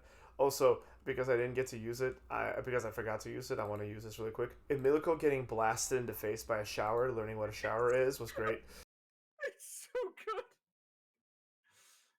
But yeah, no, I'm interested in seeing what this fucking evil ass butler in his ridiculous suit is going to do, and it's nice to like just Emilico is still painfully adorable, but Kate's a good bean as well. Yeah, I'm interested to see what happens. Alrighty, so that's a trifecta for Shadow's House, the second trifecta of the day. Yay. Now, let's move on to Seven Knights Revolution, the hero's successor, episode 4. Nemo needs rest while everyone helps him recover until he tells them he can't talk with his hero. Bitch Girl, also known as Shirley, gets upset by this and relieves some stress by going and hooking up with Ellen. Faria and Nemo chase a cat around and discuss if he is a burden or not. So I finally got around to learning her name. Her name is Shirley. Her name is I Shirley. learned that because I was doing fucking research to know if I was misreading that scene or not. Because she fucking goes, "Oh, I'm hiding things too." Meets up with Ellen. Ellen looks at her, smiles, a little bit of blush, goes, "Oh, I was expecting you to show up sooner or later." Pat's seat next to her. We see fucking Shirley, anxious, biting her lower lip, walking forward. And blushing. I. And they They're a fuck thing, it, right? and it's mad luxurious. They're a thing, right? Like I'm not saying they fucked like animals right there, but they're a couple, right? Oh no, they boned down like a pair of howler monkeys. I don't know. I think this show is pulling a red herring, but if it's not, good for them. The question is, which one of them's the bottom? Yeah, Now, Ellen could be I better. I know what you're thinking. The answer is obvious, but the answer might surprise you. Exactly. Ellen I could feel Ellen can do better. yeah, no, I Ellen is so smug. I don't think she's a bottom. In this specific relationship, fucking Shirley is in control of everything and everyone else. But in this situation, she's the sub. And Ellen just goes with the flow, except in this situation, since she was given the power, she's the Dom. Yeah, I mean, So I would entertain this idea, but I don't think this show can do any sort of subtlety right. So I don't think it's the case. Yeah. uh, I can't disagree with McCon, man. they chased a cat around for like 5 minutes. Have That was fun. The cat part was so stupid, and the scene after. Oh, we'll get to it. We'll get to it. Starting from the beginning, what the fuck was that jungle music they played when Faria fell over on Nemo? They want them to fuck like cats. Boom, boom, boom, I, boom, I boom, don't boom, fucking boom. know. My brain just went like, all right, I'm peacing out for like 2 minutes. After that, this is too stupid. You should have pieced out for 5 minutes because then we I know. really, because then we got a completely, totally necessary flashback. Yeah, definitely. However, I did laugh that when we came back from the flashback, fucking Nemo was just staring at her tits. She's like, Yep. Just raw dogging it for like just 3 to 5 seconds straight. just like, I mean, it's fair. He's a teenage, he's a boy. Like he's like, fuck it. Like if I had a crush on something, well, no, I'm kind of past that. I was like, no, like I like boobs. I like tits. Like yeah, I like that part of a woman. And then it's just like, I I am kind of past the point of like boobies. Yeah, I mean, so am I. But when you're a teenager, it's like hormones is a powerful thing. It's hard not to have your gaze go places it really shouldn't go. So would this show have just been better as a hentai? Or wait, let me rephrase. Would this episode have just been better as a hentai? Yes, I mean considering they're like high schoolers, maybe not, but yes. I have in my notes right now. This is literally just a hentai plot. I mean, I said Like, last week that it was just a hentai. yeah, Well, like this episode is just like you see her wake up and she's like, "Oh, we need to take care of you after the accident." I can name like 4 hentais where a guy wakes up and he has like 3 people in his room that he may or may not be related to, and like it goes from there. But also, like, speaking of the whole, like, we gotta take care of you for passing out, like, what, like, and fucking Gildan is fine after that experience? Really? I mean, Nemo is fine. She's just like, no, you're resting now. And he's like, but I don't need to. Listen, I'm not proud to say this, but Faria, kind of a waifu. You son of a bitch. I. Anyway, as the fucking episode continues and hanging out, and it's like, I can't talk to my hero yet because it's so special and all that. God, you're so over this. Yeah, no, You're it's not, fucking- you're as subtle as this show is. Yeah, it's But we generic. get- It's generic edge boy with mysterious power 5,658,000. we get another scene with the big titty library woman and Joe getting a massive erection. Yeah, just tenting so fucking hard. So, alright, so them chasing the cat around is just a fucking. It is pointless. God, it's like that fucking Naruto filler.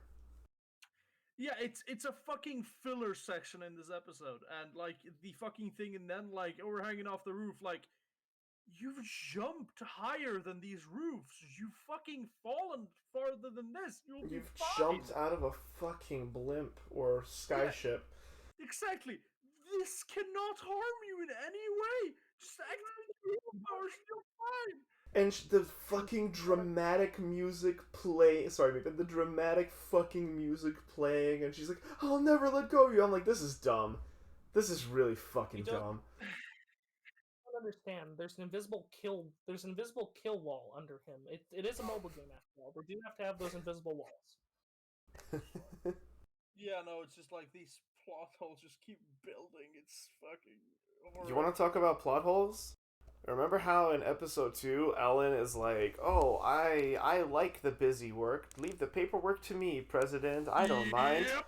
And here she's like, "Maybe you should learn how to delegate, but not to me, because I like to be lazy and go with the flow." So apparently this show... Sorry, go ahead. What you don't understand is she said that so she could go have sex with her girlfriend. Actually... I mean, the reason I don't comment on that is because I like sassy Ellen more. That's just like, yeah, delegate to someone, but not fucking me. Leave me alone. So apparently her bust size isn't the only thing the show decided to switch a few episodes in. Hey, she just has some tissue stuffed in there sometimes. She has to look good for her girlfriend. She stuffed the tissues. If she did that, then she did it for the mission with the president, not in the high school. Oh my god, episode 1 is just already cheating. Up. Not same time, boys. Surely jealous. I love how this is the episode that we are talking over each other and we're so excited to discuss. Yeah, because this episode reveals that episode 1, Ellen was cheating already. Yeah, it's already see, hentai has the tag NTR. Jesus. Also, in my notes, I also have lesbians ? Same. That's why my status has been this since yesterday. Yes, you both have, like lesbians ? And I'm just sitting here like, well, that seems like there's some fucking going on, but at the same time, this show doesn't know how to do anything subtly, so of course it's not. It's like, yes, we have some dark secret meeting going on, which is all for the better of all our friends, and we care for everyone, and we're actually really nice and not evil at all. The funny thing about it is that, like, I don't think the show would do it well, but there's a part of me that just really wants Alan and Shirley to be in a relationship just so I can see how the show does the dynamic. I mean, it would be great. Sorry. It would be great, and I would eat my fucking words if that happens, but I doubt it.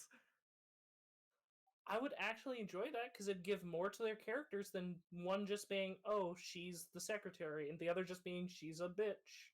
Like, there'd be She's the disciplinary captain. Like, also, I have in my notes, oh, so they're gonna chase the cat around until they get led to Ellen and Shirley's room and see them fucking. That'd be fucking funny. And then the anime would pull the wow sound effect. Yeah, like literally, I thought when they first started chasing the cat, that's what I thought they were doing. I thought they were gonna chase it around until they shot Ellen and Shirley, and like I thought it was gonna be like end of the episode, like we get the slapstick ba-dum bing as they like Ellen and Shirley, what are you doing? Although no, I would have hated that too. They run into Shirley in the hallway, and a pink-haired girl says, "What if they're hooking up?" I thought that was funny. Yeah. I mean, I thought that was interesting because it's at least the show knows what they're doing with Furia and Nemo. Yeah. But at the same time, I think a fucking mentally deficient 3-year-old could figure that out. Rude. You mean it's so fucking obvious? It's literally all it's missing is fucking like Furia to have those like chalk marks on her and like just the writing like you'll see in some art. It's just like writing all over her body. It just says like slap me, snap my choker, like shit like that. Jesus Fucking Christ. okay. Yikes. Wow, me, way to fucking way to fucking escalate that. Follow me on Twitter. See what I retweet. I have two questions for you guys. One, I have two answers. did anyone notice how loud the fucking sound effect of the elf guy putting his like his chin into his hand was in that like one specific scene? I fucking did, because I just remember that happened, and my roommate from the other room went, "Did someone just get slapped?" I went, "No, a guy put his hand in his chin." He's like, "Why was that so fucking loud?" That is literally my note. Why the fuck was that so loud? Like, this is how loud it was. I didn't hear shit. Oh, sorry. Let me. That's how loud it was. It wasn't that loud, but it was close. I get it, but I mean, I think it just because I think I didn't pay attention to it because of the entire interaction with like I can't hear my hero. That's weird. How mysterious. We can all talk to our heroes, and I was just like, my eyes were rolling out of my skull. My ears were just going like, "What is this noise you're fucking intaking? Stop!" And my second question is, how fucking long is Nemo's bed? Right? It's like 3 meters long. It needs to be long because he and Ellen fuck like, or not Ellen. He and Faria fuck like rabbit. Ellen Make it wide. fucking Fyra lays down at the foot of his bed and she is like 3 people away from him. The bed was drawn so long. So wild. It's fucking crazy. I'm like, how But much bigger do you need, motherfucker? it's in the realm of it's so bad it's good. it's That is fucking funny. it's when he prematurely shoots out his chain hands in his sleep, so his chain has somewhere to go. I just Because I'm not gonna lie, this episode was knocking on it's so bad it's good territory for me. honestly, yeah. Why the fuck is the Seven Knights dorm so shittily built that when a fucking cat slips in the hole in the planks, it just topples over and falls apart? Fucking shit. Oh my god. Are we ready for cards? I'll go last because I have a lot to say. Alright, I'll go first for once. Um, more fucking plot hole bullshit. It's like nothing of interest actually happens. It's just wasting time and the fucking forced romance between Nemo and Faria. Though if fucking student council and Ellen happens, that's gonna be fucking interesting. And good job, show. I give you some kudos for actually doing that subtly and without being like, look, lesbians. It's the fucking hottest shit and most exciting shit since ever. But as it stands now, fucking, it was boring as fuck, and I was just like, oh my god, when is it fucking over? Kill. Oh boy, Yuri on Knights. I'll go second. I want to give this show some time to see Ellen and what's her name? But no, I can't. I'm killing the show. I can't give myself that faith. I did with Koikimo. Look where it got me. Knife. No. Bad Seven Knights. Damn it, Meep. I wish you didn't do that. This Now, episode. if you want the wheel, you have to do it to us. This episode was weird.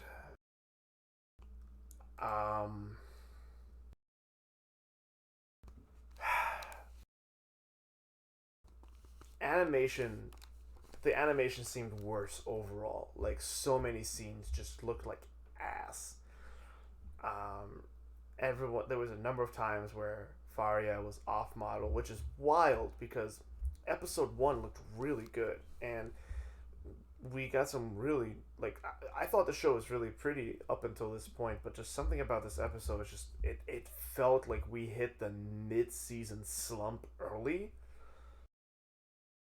Like the use of music was like strangely Elder Scrolls esque and really dramatic at points that just did not fucking warrant it at all.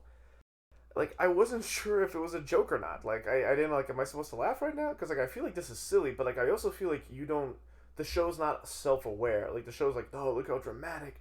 I'll never let go of you, Nemo, and I will always be there for you. I'm like, what the shit? What the fuck is happening? Why is this happening right now? That's what makes it so bad. It's good. The room isn't self-aware, but you still get a sick joy out of watching it. Well, that's the thing. I know the room is not self aware. Here, I wasn't sure. Regardless, the plot of the episode just didn't hit home for me. Like, I love downtime and, like, intimate slice of life episodes and scenes, like, between characters, but this just felt really fucking forced. It's like, we're gonna chase this cat because we're, like, totally not a couple. And we're gonna see how these boys hang out in their room, except we're not really gonna sit with them. They're just gonna talk about plot. So, nope, not really much interesting character moments there. And then we're gonna go all hang out with Nemo because fucking Wolf Boy got fucking ripped out of a fucking Yu-Gi-Oh demon, and he's fine, but Nemo used too much magic. Um, it didn't work. It just this just seemed more awkward, forced, or at the very least out of tune with the show up until this point. I really liked seeing Faria at home, her being a klutz, her wanting and meaning to do so, like meaning to do well, and her having like really nice intentions, but just fucking up, cooking fucking. She lights porridge on fire, and she panics, and she can't even think of like turning down the heat. I thought that was funny. Faria's like the klutzy waifu of the season for me, but everything else was just. And then he walks into the library, and the end is like, "I want to know more about my hero." And she went "Ara ara," and I'm like, "This." Little you know, he was actually just renting out the manga for My Hero. I saw the previews for the next episode, and I'm going to be honest, I really want to see the next episode, but as far as this episode goes, I'm afraid this is a knife. I liked Seven Nights. I really did. When you guys were like, the show's kind of sucks, and I'm like, oh, come on, guys, this is pretty good. This episode's not good. This is a bad You want to see episode. the next episode? Why not? Fuck it, Dal. Because I don't rig my votes, Meep. I didn't either. I just really want to see a wheel. God damn it. Yes. Also, on top of the fucking conversation of horniness between the two possible lesbians, that water looking kind of white. God damn it. It's boiling Just water. like, Thick, Oh. too. yeah.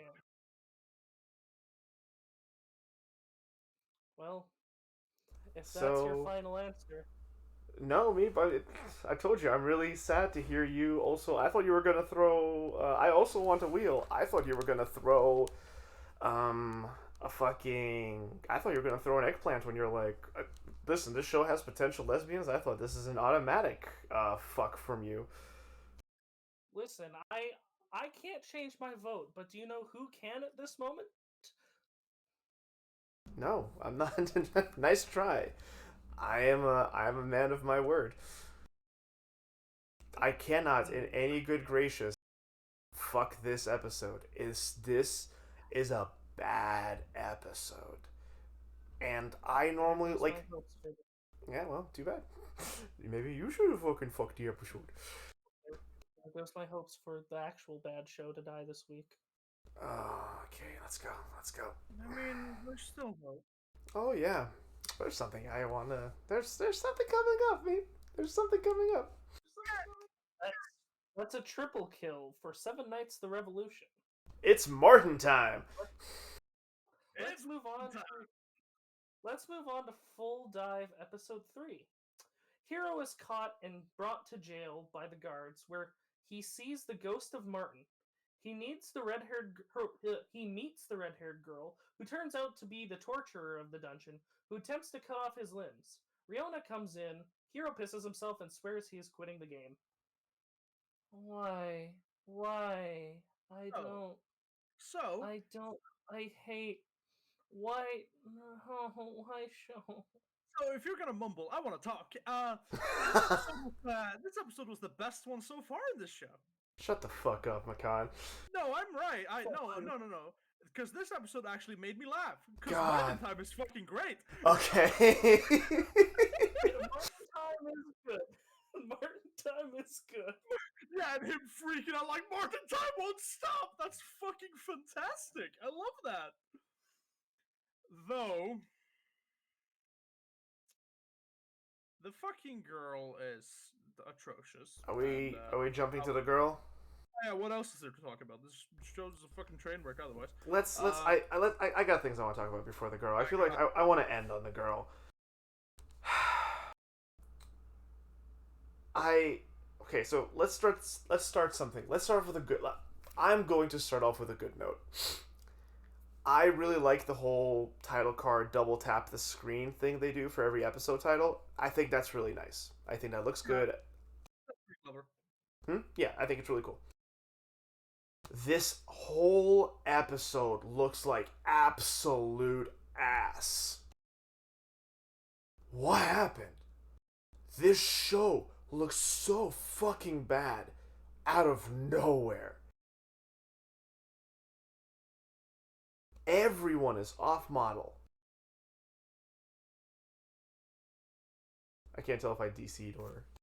No, you're Okay. still here. I'm just like, does it? Because I don't remember it looking that much different. I don't know. I remember looking at it and I was like, Jesus Christ, what happened? And I will say one thing though. The whole him getting, I mean, was that, albeit brief recap, really fucking necessary in the beginning show?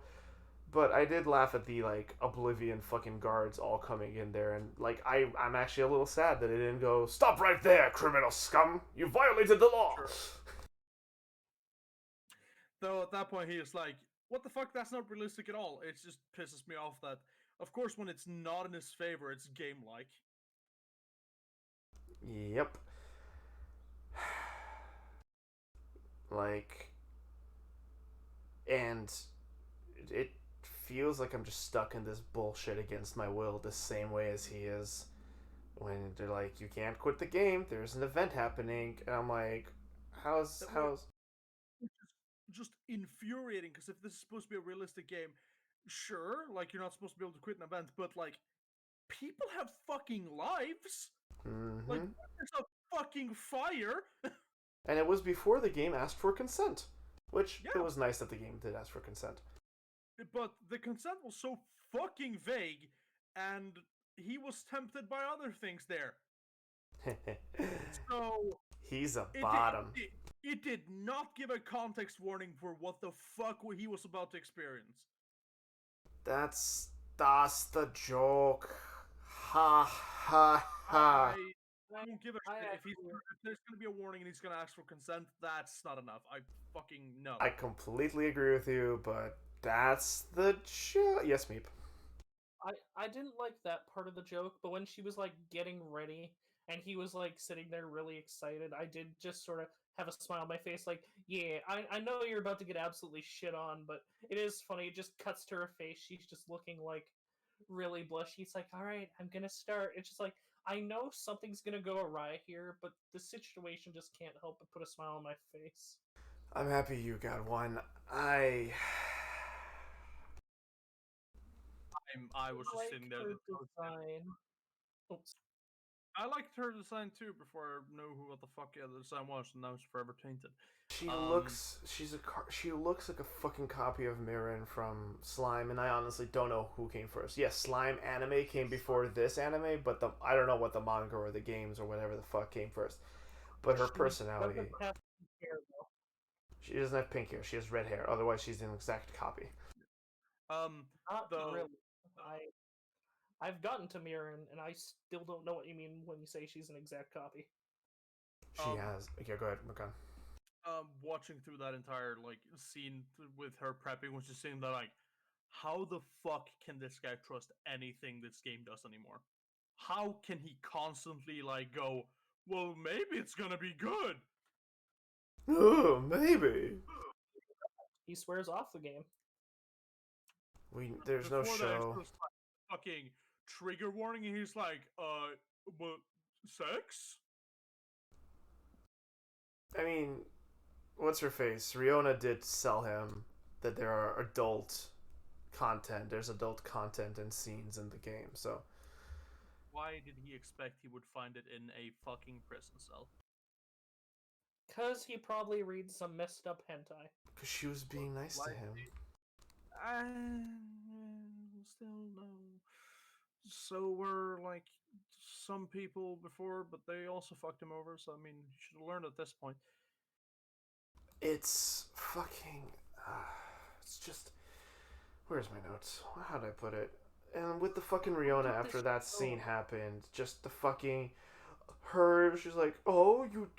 Why don't you want to keep playing this game? Do you not like being physically tortured and feeling every moment of it, and then pissing your pants? What do you mean you want to quit?" Fucking goddamn. Who the fuck would want to play this game? I thought the piss joke was funny. I'm like, I didn't, Meep. I mean, Oh, good, I mean, okay. listen, I'm good for you, Meep. I'm not even being an asshole. The joke was funny. I said who thought it was funny. Oh, good. it's I have not lost our respect for you, Meep. it's calm down, Makan. I will not. let's not actually cut people down. But who thought it was funny? It was not funny. Like, oh, you're in high school and you wet yourself. Like, Oh, that's not funny. I'm a virgin. I'm peeing myself. Oh, I thought I was gonna have sex, but this hurts and I'm peeing myself. This sucks. This sucks. It's disturbing, it's disgusting, and it is criminally unfunny. I don't care if you said let's not cut people down. I'm here with this torch and can of gasoline ready to burn some bridges. This. We can talk about the actual scene if you want to. I've said what I have to say before I hold up my card. With a game like with a anime like it's a game and it's supposed to be realistic. I judge it as if it was a video game and how people would react to it in real life. That fucking message is unacceptable when you're gonna get fucking tortured. Yeah, but don't you like that being part of the joke? No. Never. I kind of wish you just left it at no. No. And that's where it ends. It is. No, I don't. Like, This is the type of girl that would make Seppi blush with how fucking sadistic she is. like just the scene with him walking through the sea, getting stones thrown at him and everything. Like, yeah, he's not even convicted yet. He is a suspect. It's not guaranteed that he's a criminal. I mean, and he's still gonna get stoned. You could argue video game logic, or you can argue, like, if you're in a small town, they're a closed community, and someone kills someone, and they're the sister of the person who got killed said this person killed him, I saw him. That's pretty fucking damning. I mean, even in the U.S., if you're a suspect in a crime like that, you will still be put in a cell. Like, This isn't modern times. Someone can pay your bail to get you out, but like, even so, they were taking him to a cell, but just like, let's just stop for a quick stoning. Okay, why? I mean, even the show said, like, this is fucking stoning. Like, this is fucked up. And the guard is like, yeah, okay, fine, let's go. Yeah, but still, doesn't change the fact that it happened. I did laugh when he's like, "You think I like this? Shit's getting thrown at me too." Ah! I didn't laugh at that. No, neither did I, but it was pretty good. Yeah, exactly. I didn't laugh at it, but I'm like, okay, show. You get here. You get +1. Yeah. I don't think there's anything else to talk about in this episode. I mean, apart from like my closing statement about the ending of the episode, don't think there's anything in the actual episode I have to talk about. Like fucking Alicia showing up on the fucking roof, like with the fucking thunder in the background. He's like, "Put me on so fast," and it's like, That was yeah, good. sure, that's supposed to be funny, but I'm already fed up with the fucking yandere best friend, girlfriend kind of deal. But you have to admit that scene was kind of cool. Yeah, I mean, it was kind of amusing seeing him like, nope, take me to jail faster, please. Yeah, amusing. It was amusingly over the top, and I enjoyed that. And then we get Martin time. It's Martin time. Martin time is like a section of like 30 seconds, which is the highlight of this entire show. Also, just to be that guy, called it. Yep, you did. So I mean, anyone who plays this game for a long time is pretty fucked up, considering everything they kill is showing up as ghosts around them. I think everything they murder. Yeah, which is in games is just basically anything you kill. Yeah. I'm sure there's gonna be a way to get rid of the ghosts, but listen, if we're doing cards, I'll do last. I do like how it looks like realism. Yeah, of course you're gonna be hunted by actual fucking ghosts. Realistic. You want to go first, Makan, or should I? I'll go first. You know, I enjoyed how the episode ended up with our main character actually doing his first reasonable decision, quitting the fucking game and deciding to not come back. And I enjoy that I don't have to kill this episode because the show's over. I mean, it's a perfect ending. I couldn't imagine it ending in any better way. Like, it's a bold statement for an anime to only be 3 episodes long, but I'm here for it. I like it. I respect it. Are you marrying Full Dive? Yeah, definitely. I mean, the 3 episode, like, it's like a 3 episode like journey of pain to be like the sweet relief of the character actually agreeing with you. It's great. It's a show of understanding. So it would be good if it stopped there, but of course it's not. I'm gonna fucking kill the show because that's where it should stop. The episode ends with our main character being like, no more. Fuck this. I quit this game. And honestly, dude, I don't fucking blame you. Fuck this game. Kill this show. It's garbage. The show's garbage. I'm sorry. I'm sorry, not sorry. This show's garbage. It's nothing but bad feel tripe. It's like it's absolute dumpster fire. It's nothing but just feel. It's just this guy getting shit on by everything and everyone. And if you guys find that funny, whatever, man. But like, I hate it. I really there's shit that's so bad that I'm like, this sucks, but I can work through this. This just gives me nothing good at all. This episode looked like ass and played out like ass. Nothing of value was gained. This show sucks. Knife. I came into this wanting to give it one more episode. But talking this out with you, my immeasurable disappointment with this show, and realizing this is just a second Boonies for me. I didn't give Boonies a second chance. I'm not going to give this a second chance.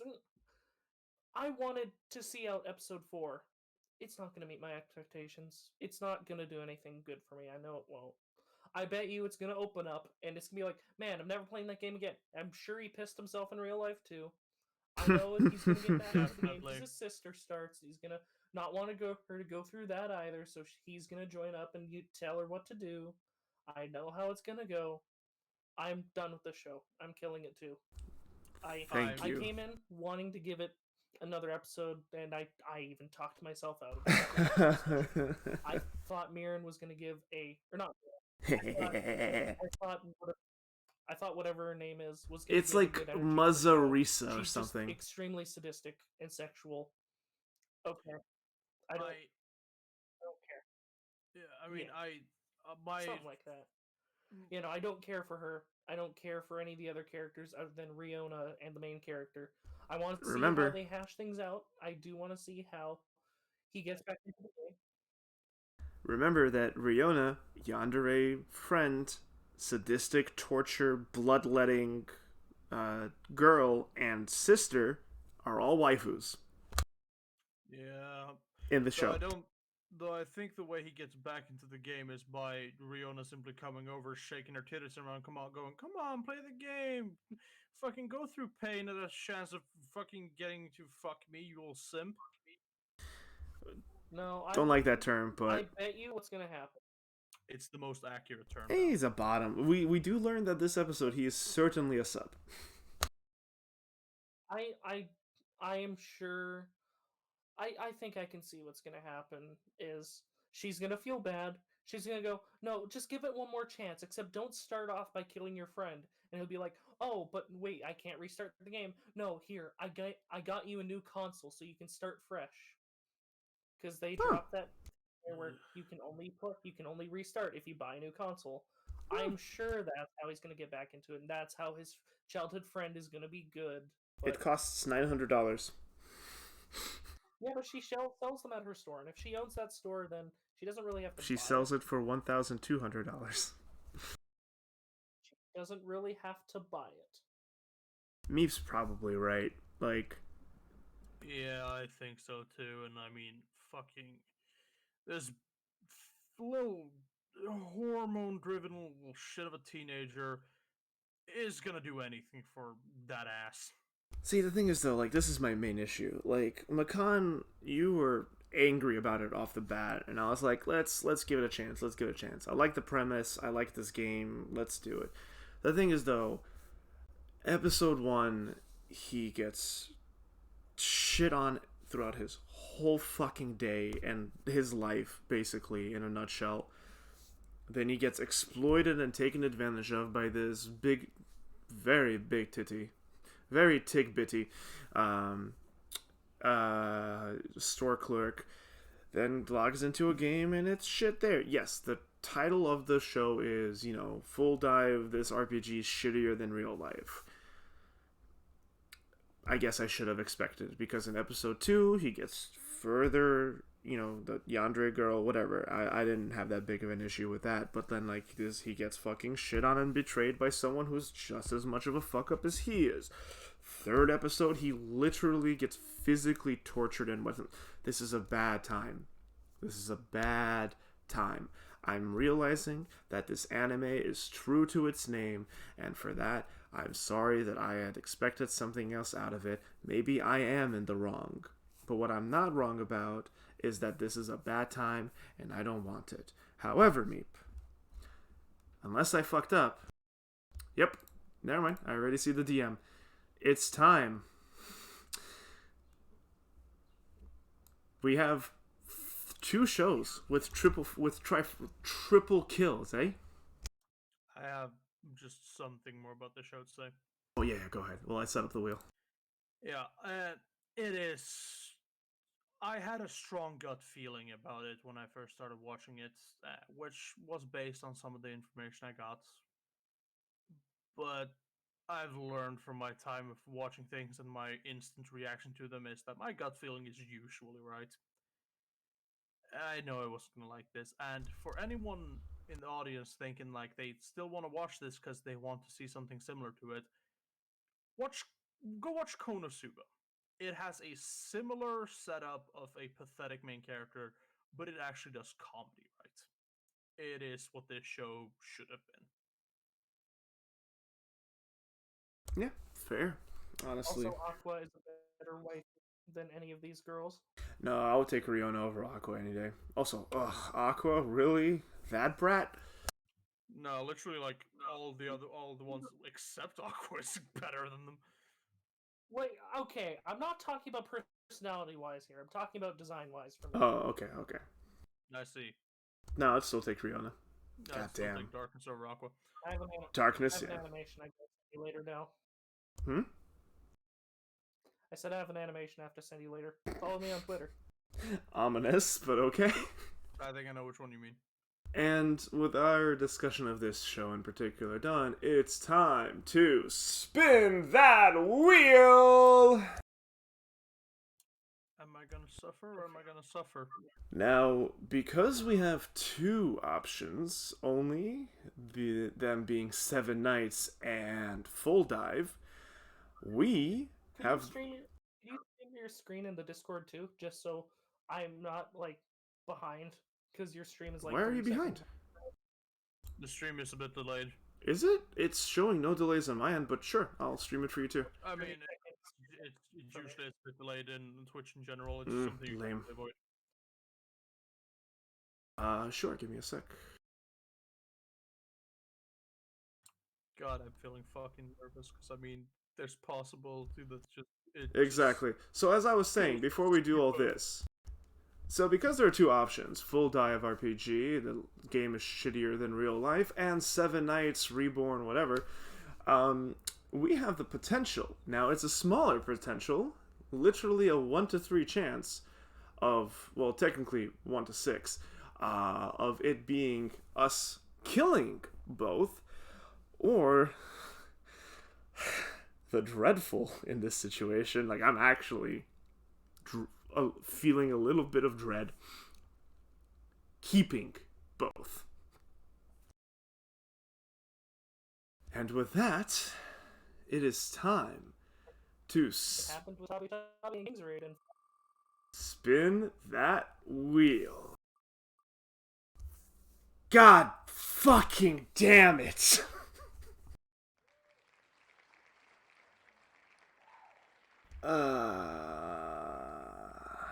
So the winner stays, right? Like, that's how this works?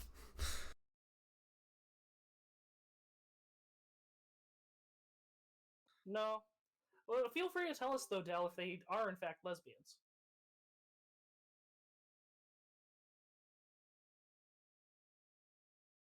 Oh, all the adult DC. You're all left. Oh, it's back. There we go. Yep. 7 Nights dies. Feel free to let us know if they are actually lesbians now. I might pop into that episode just to see, but eh. I'm upset. I'm never revisiting this show, but good lord, I would not mind watching another episode to be rid of Full Dive, but I guess we're sticking with that. On the brighter side, trying to be optimistic here, I think it goes without saying that we all agree that we would have preferred 7 Nights, another episodes of 7 Nights over another episode of Full Dive. Let's see if Meep is right. Let's see if his call on what happens is actually what happens, and maybe we actually have some kind of redeeming positivity in this absolute garbage fire of a show. I have no hope, but I mean, hey, maybe the impossible can happen. Let me put this out there. I would have preferred an episode of both of these over another episode of The World Ends With You, but hey, I fuck me, I guess. Are you fucking serious? Yes, because The World Ends With You actively makes me upset when watching it. The fucking Full Dive is physically upsetting. It is disturbing and unfunny. All right. Well, congratulations, Full Dive. Full Dive You did make me slip. upset when watching it this episode, but at least it hasn't been doing it for 3 episodes in a row. It has for me. Yeah. Anyway, congratulations, Full Dive. You managed to slip by due to RNG. And fare thee well, 7 Nights. You, as far as like video game, like gotcha game anime go, you've been my personal favorite that we've had on this show, but this last episode was not fucking good. It was bad. It was a bad episode. Yeah, Congratulations, Full Dive. Eat shit and die. Full Dive is gonna be our King's game, isn't it? It's gonna be the one that like lives at 8 episodes in, and we're just trying to kill it. God, I hope not. I don't know. We kept giving Fruitart a chance, which is why we have You kept giving it a chance. You kept giving it a chance. Which is why yeah, exactly. This is the reason we have the Rotten Fruit Tart Award. I'm happy to give the Rotten Fruit Tart Award to fucking Full Dive, but whatever, man. Let's see. Ooh, robot. Life is pain. I like how we're all like a little bit upset right now. We're all just like Anything but this. damn it, Meep, you just had to fuck. You just had to not fuck the lesbians. Like, honestly, you talked about me coming out of like the blue with Ikebukuro during our first season. This is the biggest heel turn in FMK Anime's history. What do you mean? I didn't fuck that episode because I didn't get anything about it. It speaks to how bad it was that's what we all latched onto. We're the funny women lesbians. And we got like 30 seconds. Less. That episode's quality. That was the one thing we latched onto. I mean, like, lesbians doesn't do anything for me. And I mean, like, that lesbian subplot was still the most interesting thing about that. No, the joke is, Veep knows, but the joke is, like, with his opening earlier in FMK, which I'm like, it's a little meh. It's just to see Meep not vote for cute lesbians is the dark days are upon us. The oceans have frozen over, volcanoes are erupting, the winds howl across the lands. Truly the darkest of days have befallen these us. Hell has frozen over and hell has lit on fire. The heavens are ablaze. Meep did not vote for the lesbians. Alright, enough of that. I mean, still. Not Meep. We love you and we appreciate you. And yeah, we're just teasing. Gentlemen, 7 Nights is dead, and we're down to 7 shows this season. Fuck. I was kinda high key hoping that we'd be down to 6. Yeah, same. Meep, where can they find you?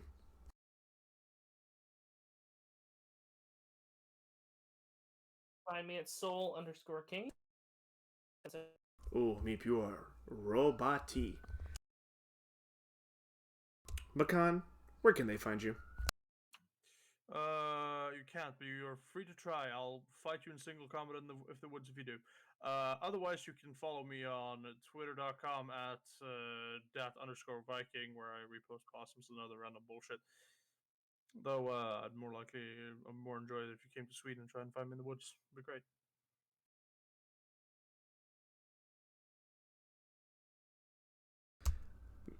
Meep, are you back from the lands of the digital analog? Can you hello? Oh, that was back too. Yay! Just one last Discord hiccup before we end the session. Where can they find you, Meep? Find me at soul_king777 on Twitter, where you can see me. Oh boy, his connection is dying. And as always, I have been Dalaron Quest. That's DALARON Quest. Catch me on Twitch, where we stream this live every Monday. Join our Discord. If you're seeing us live, there should be a link coming in right now.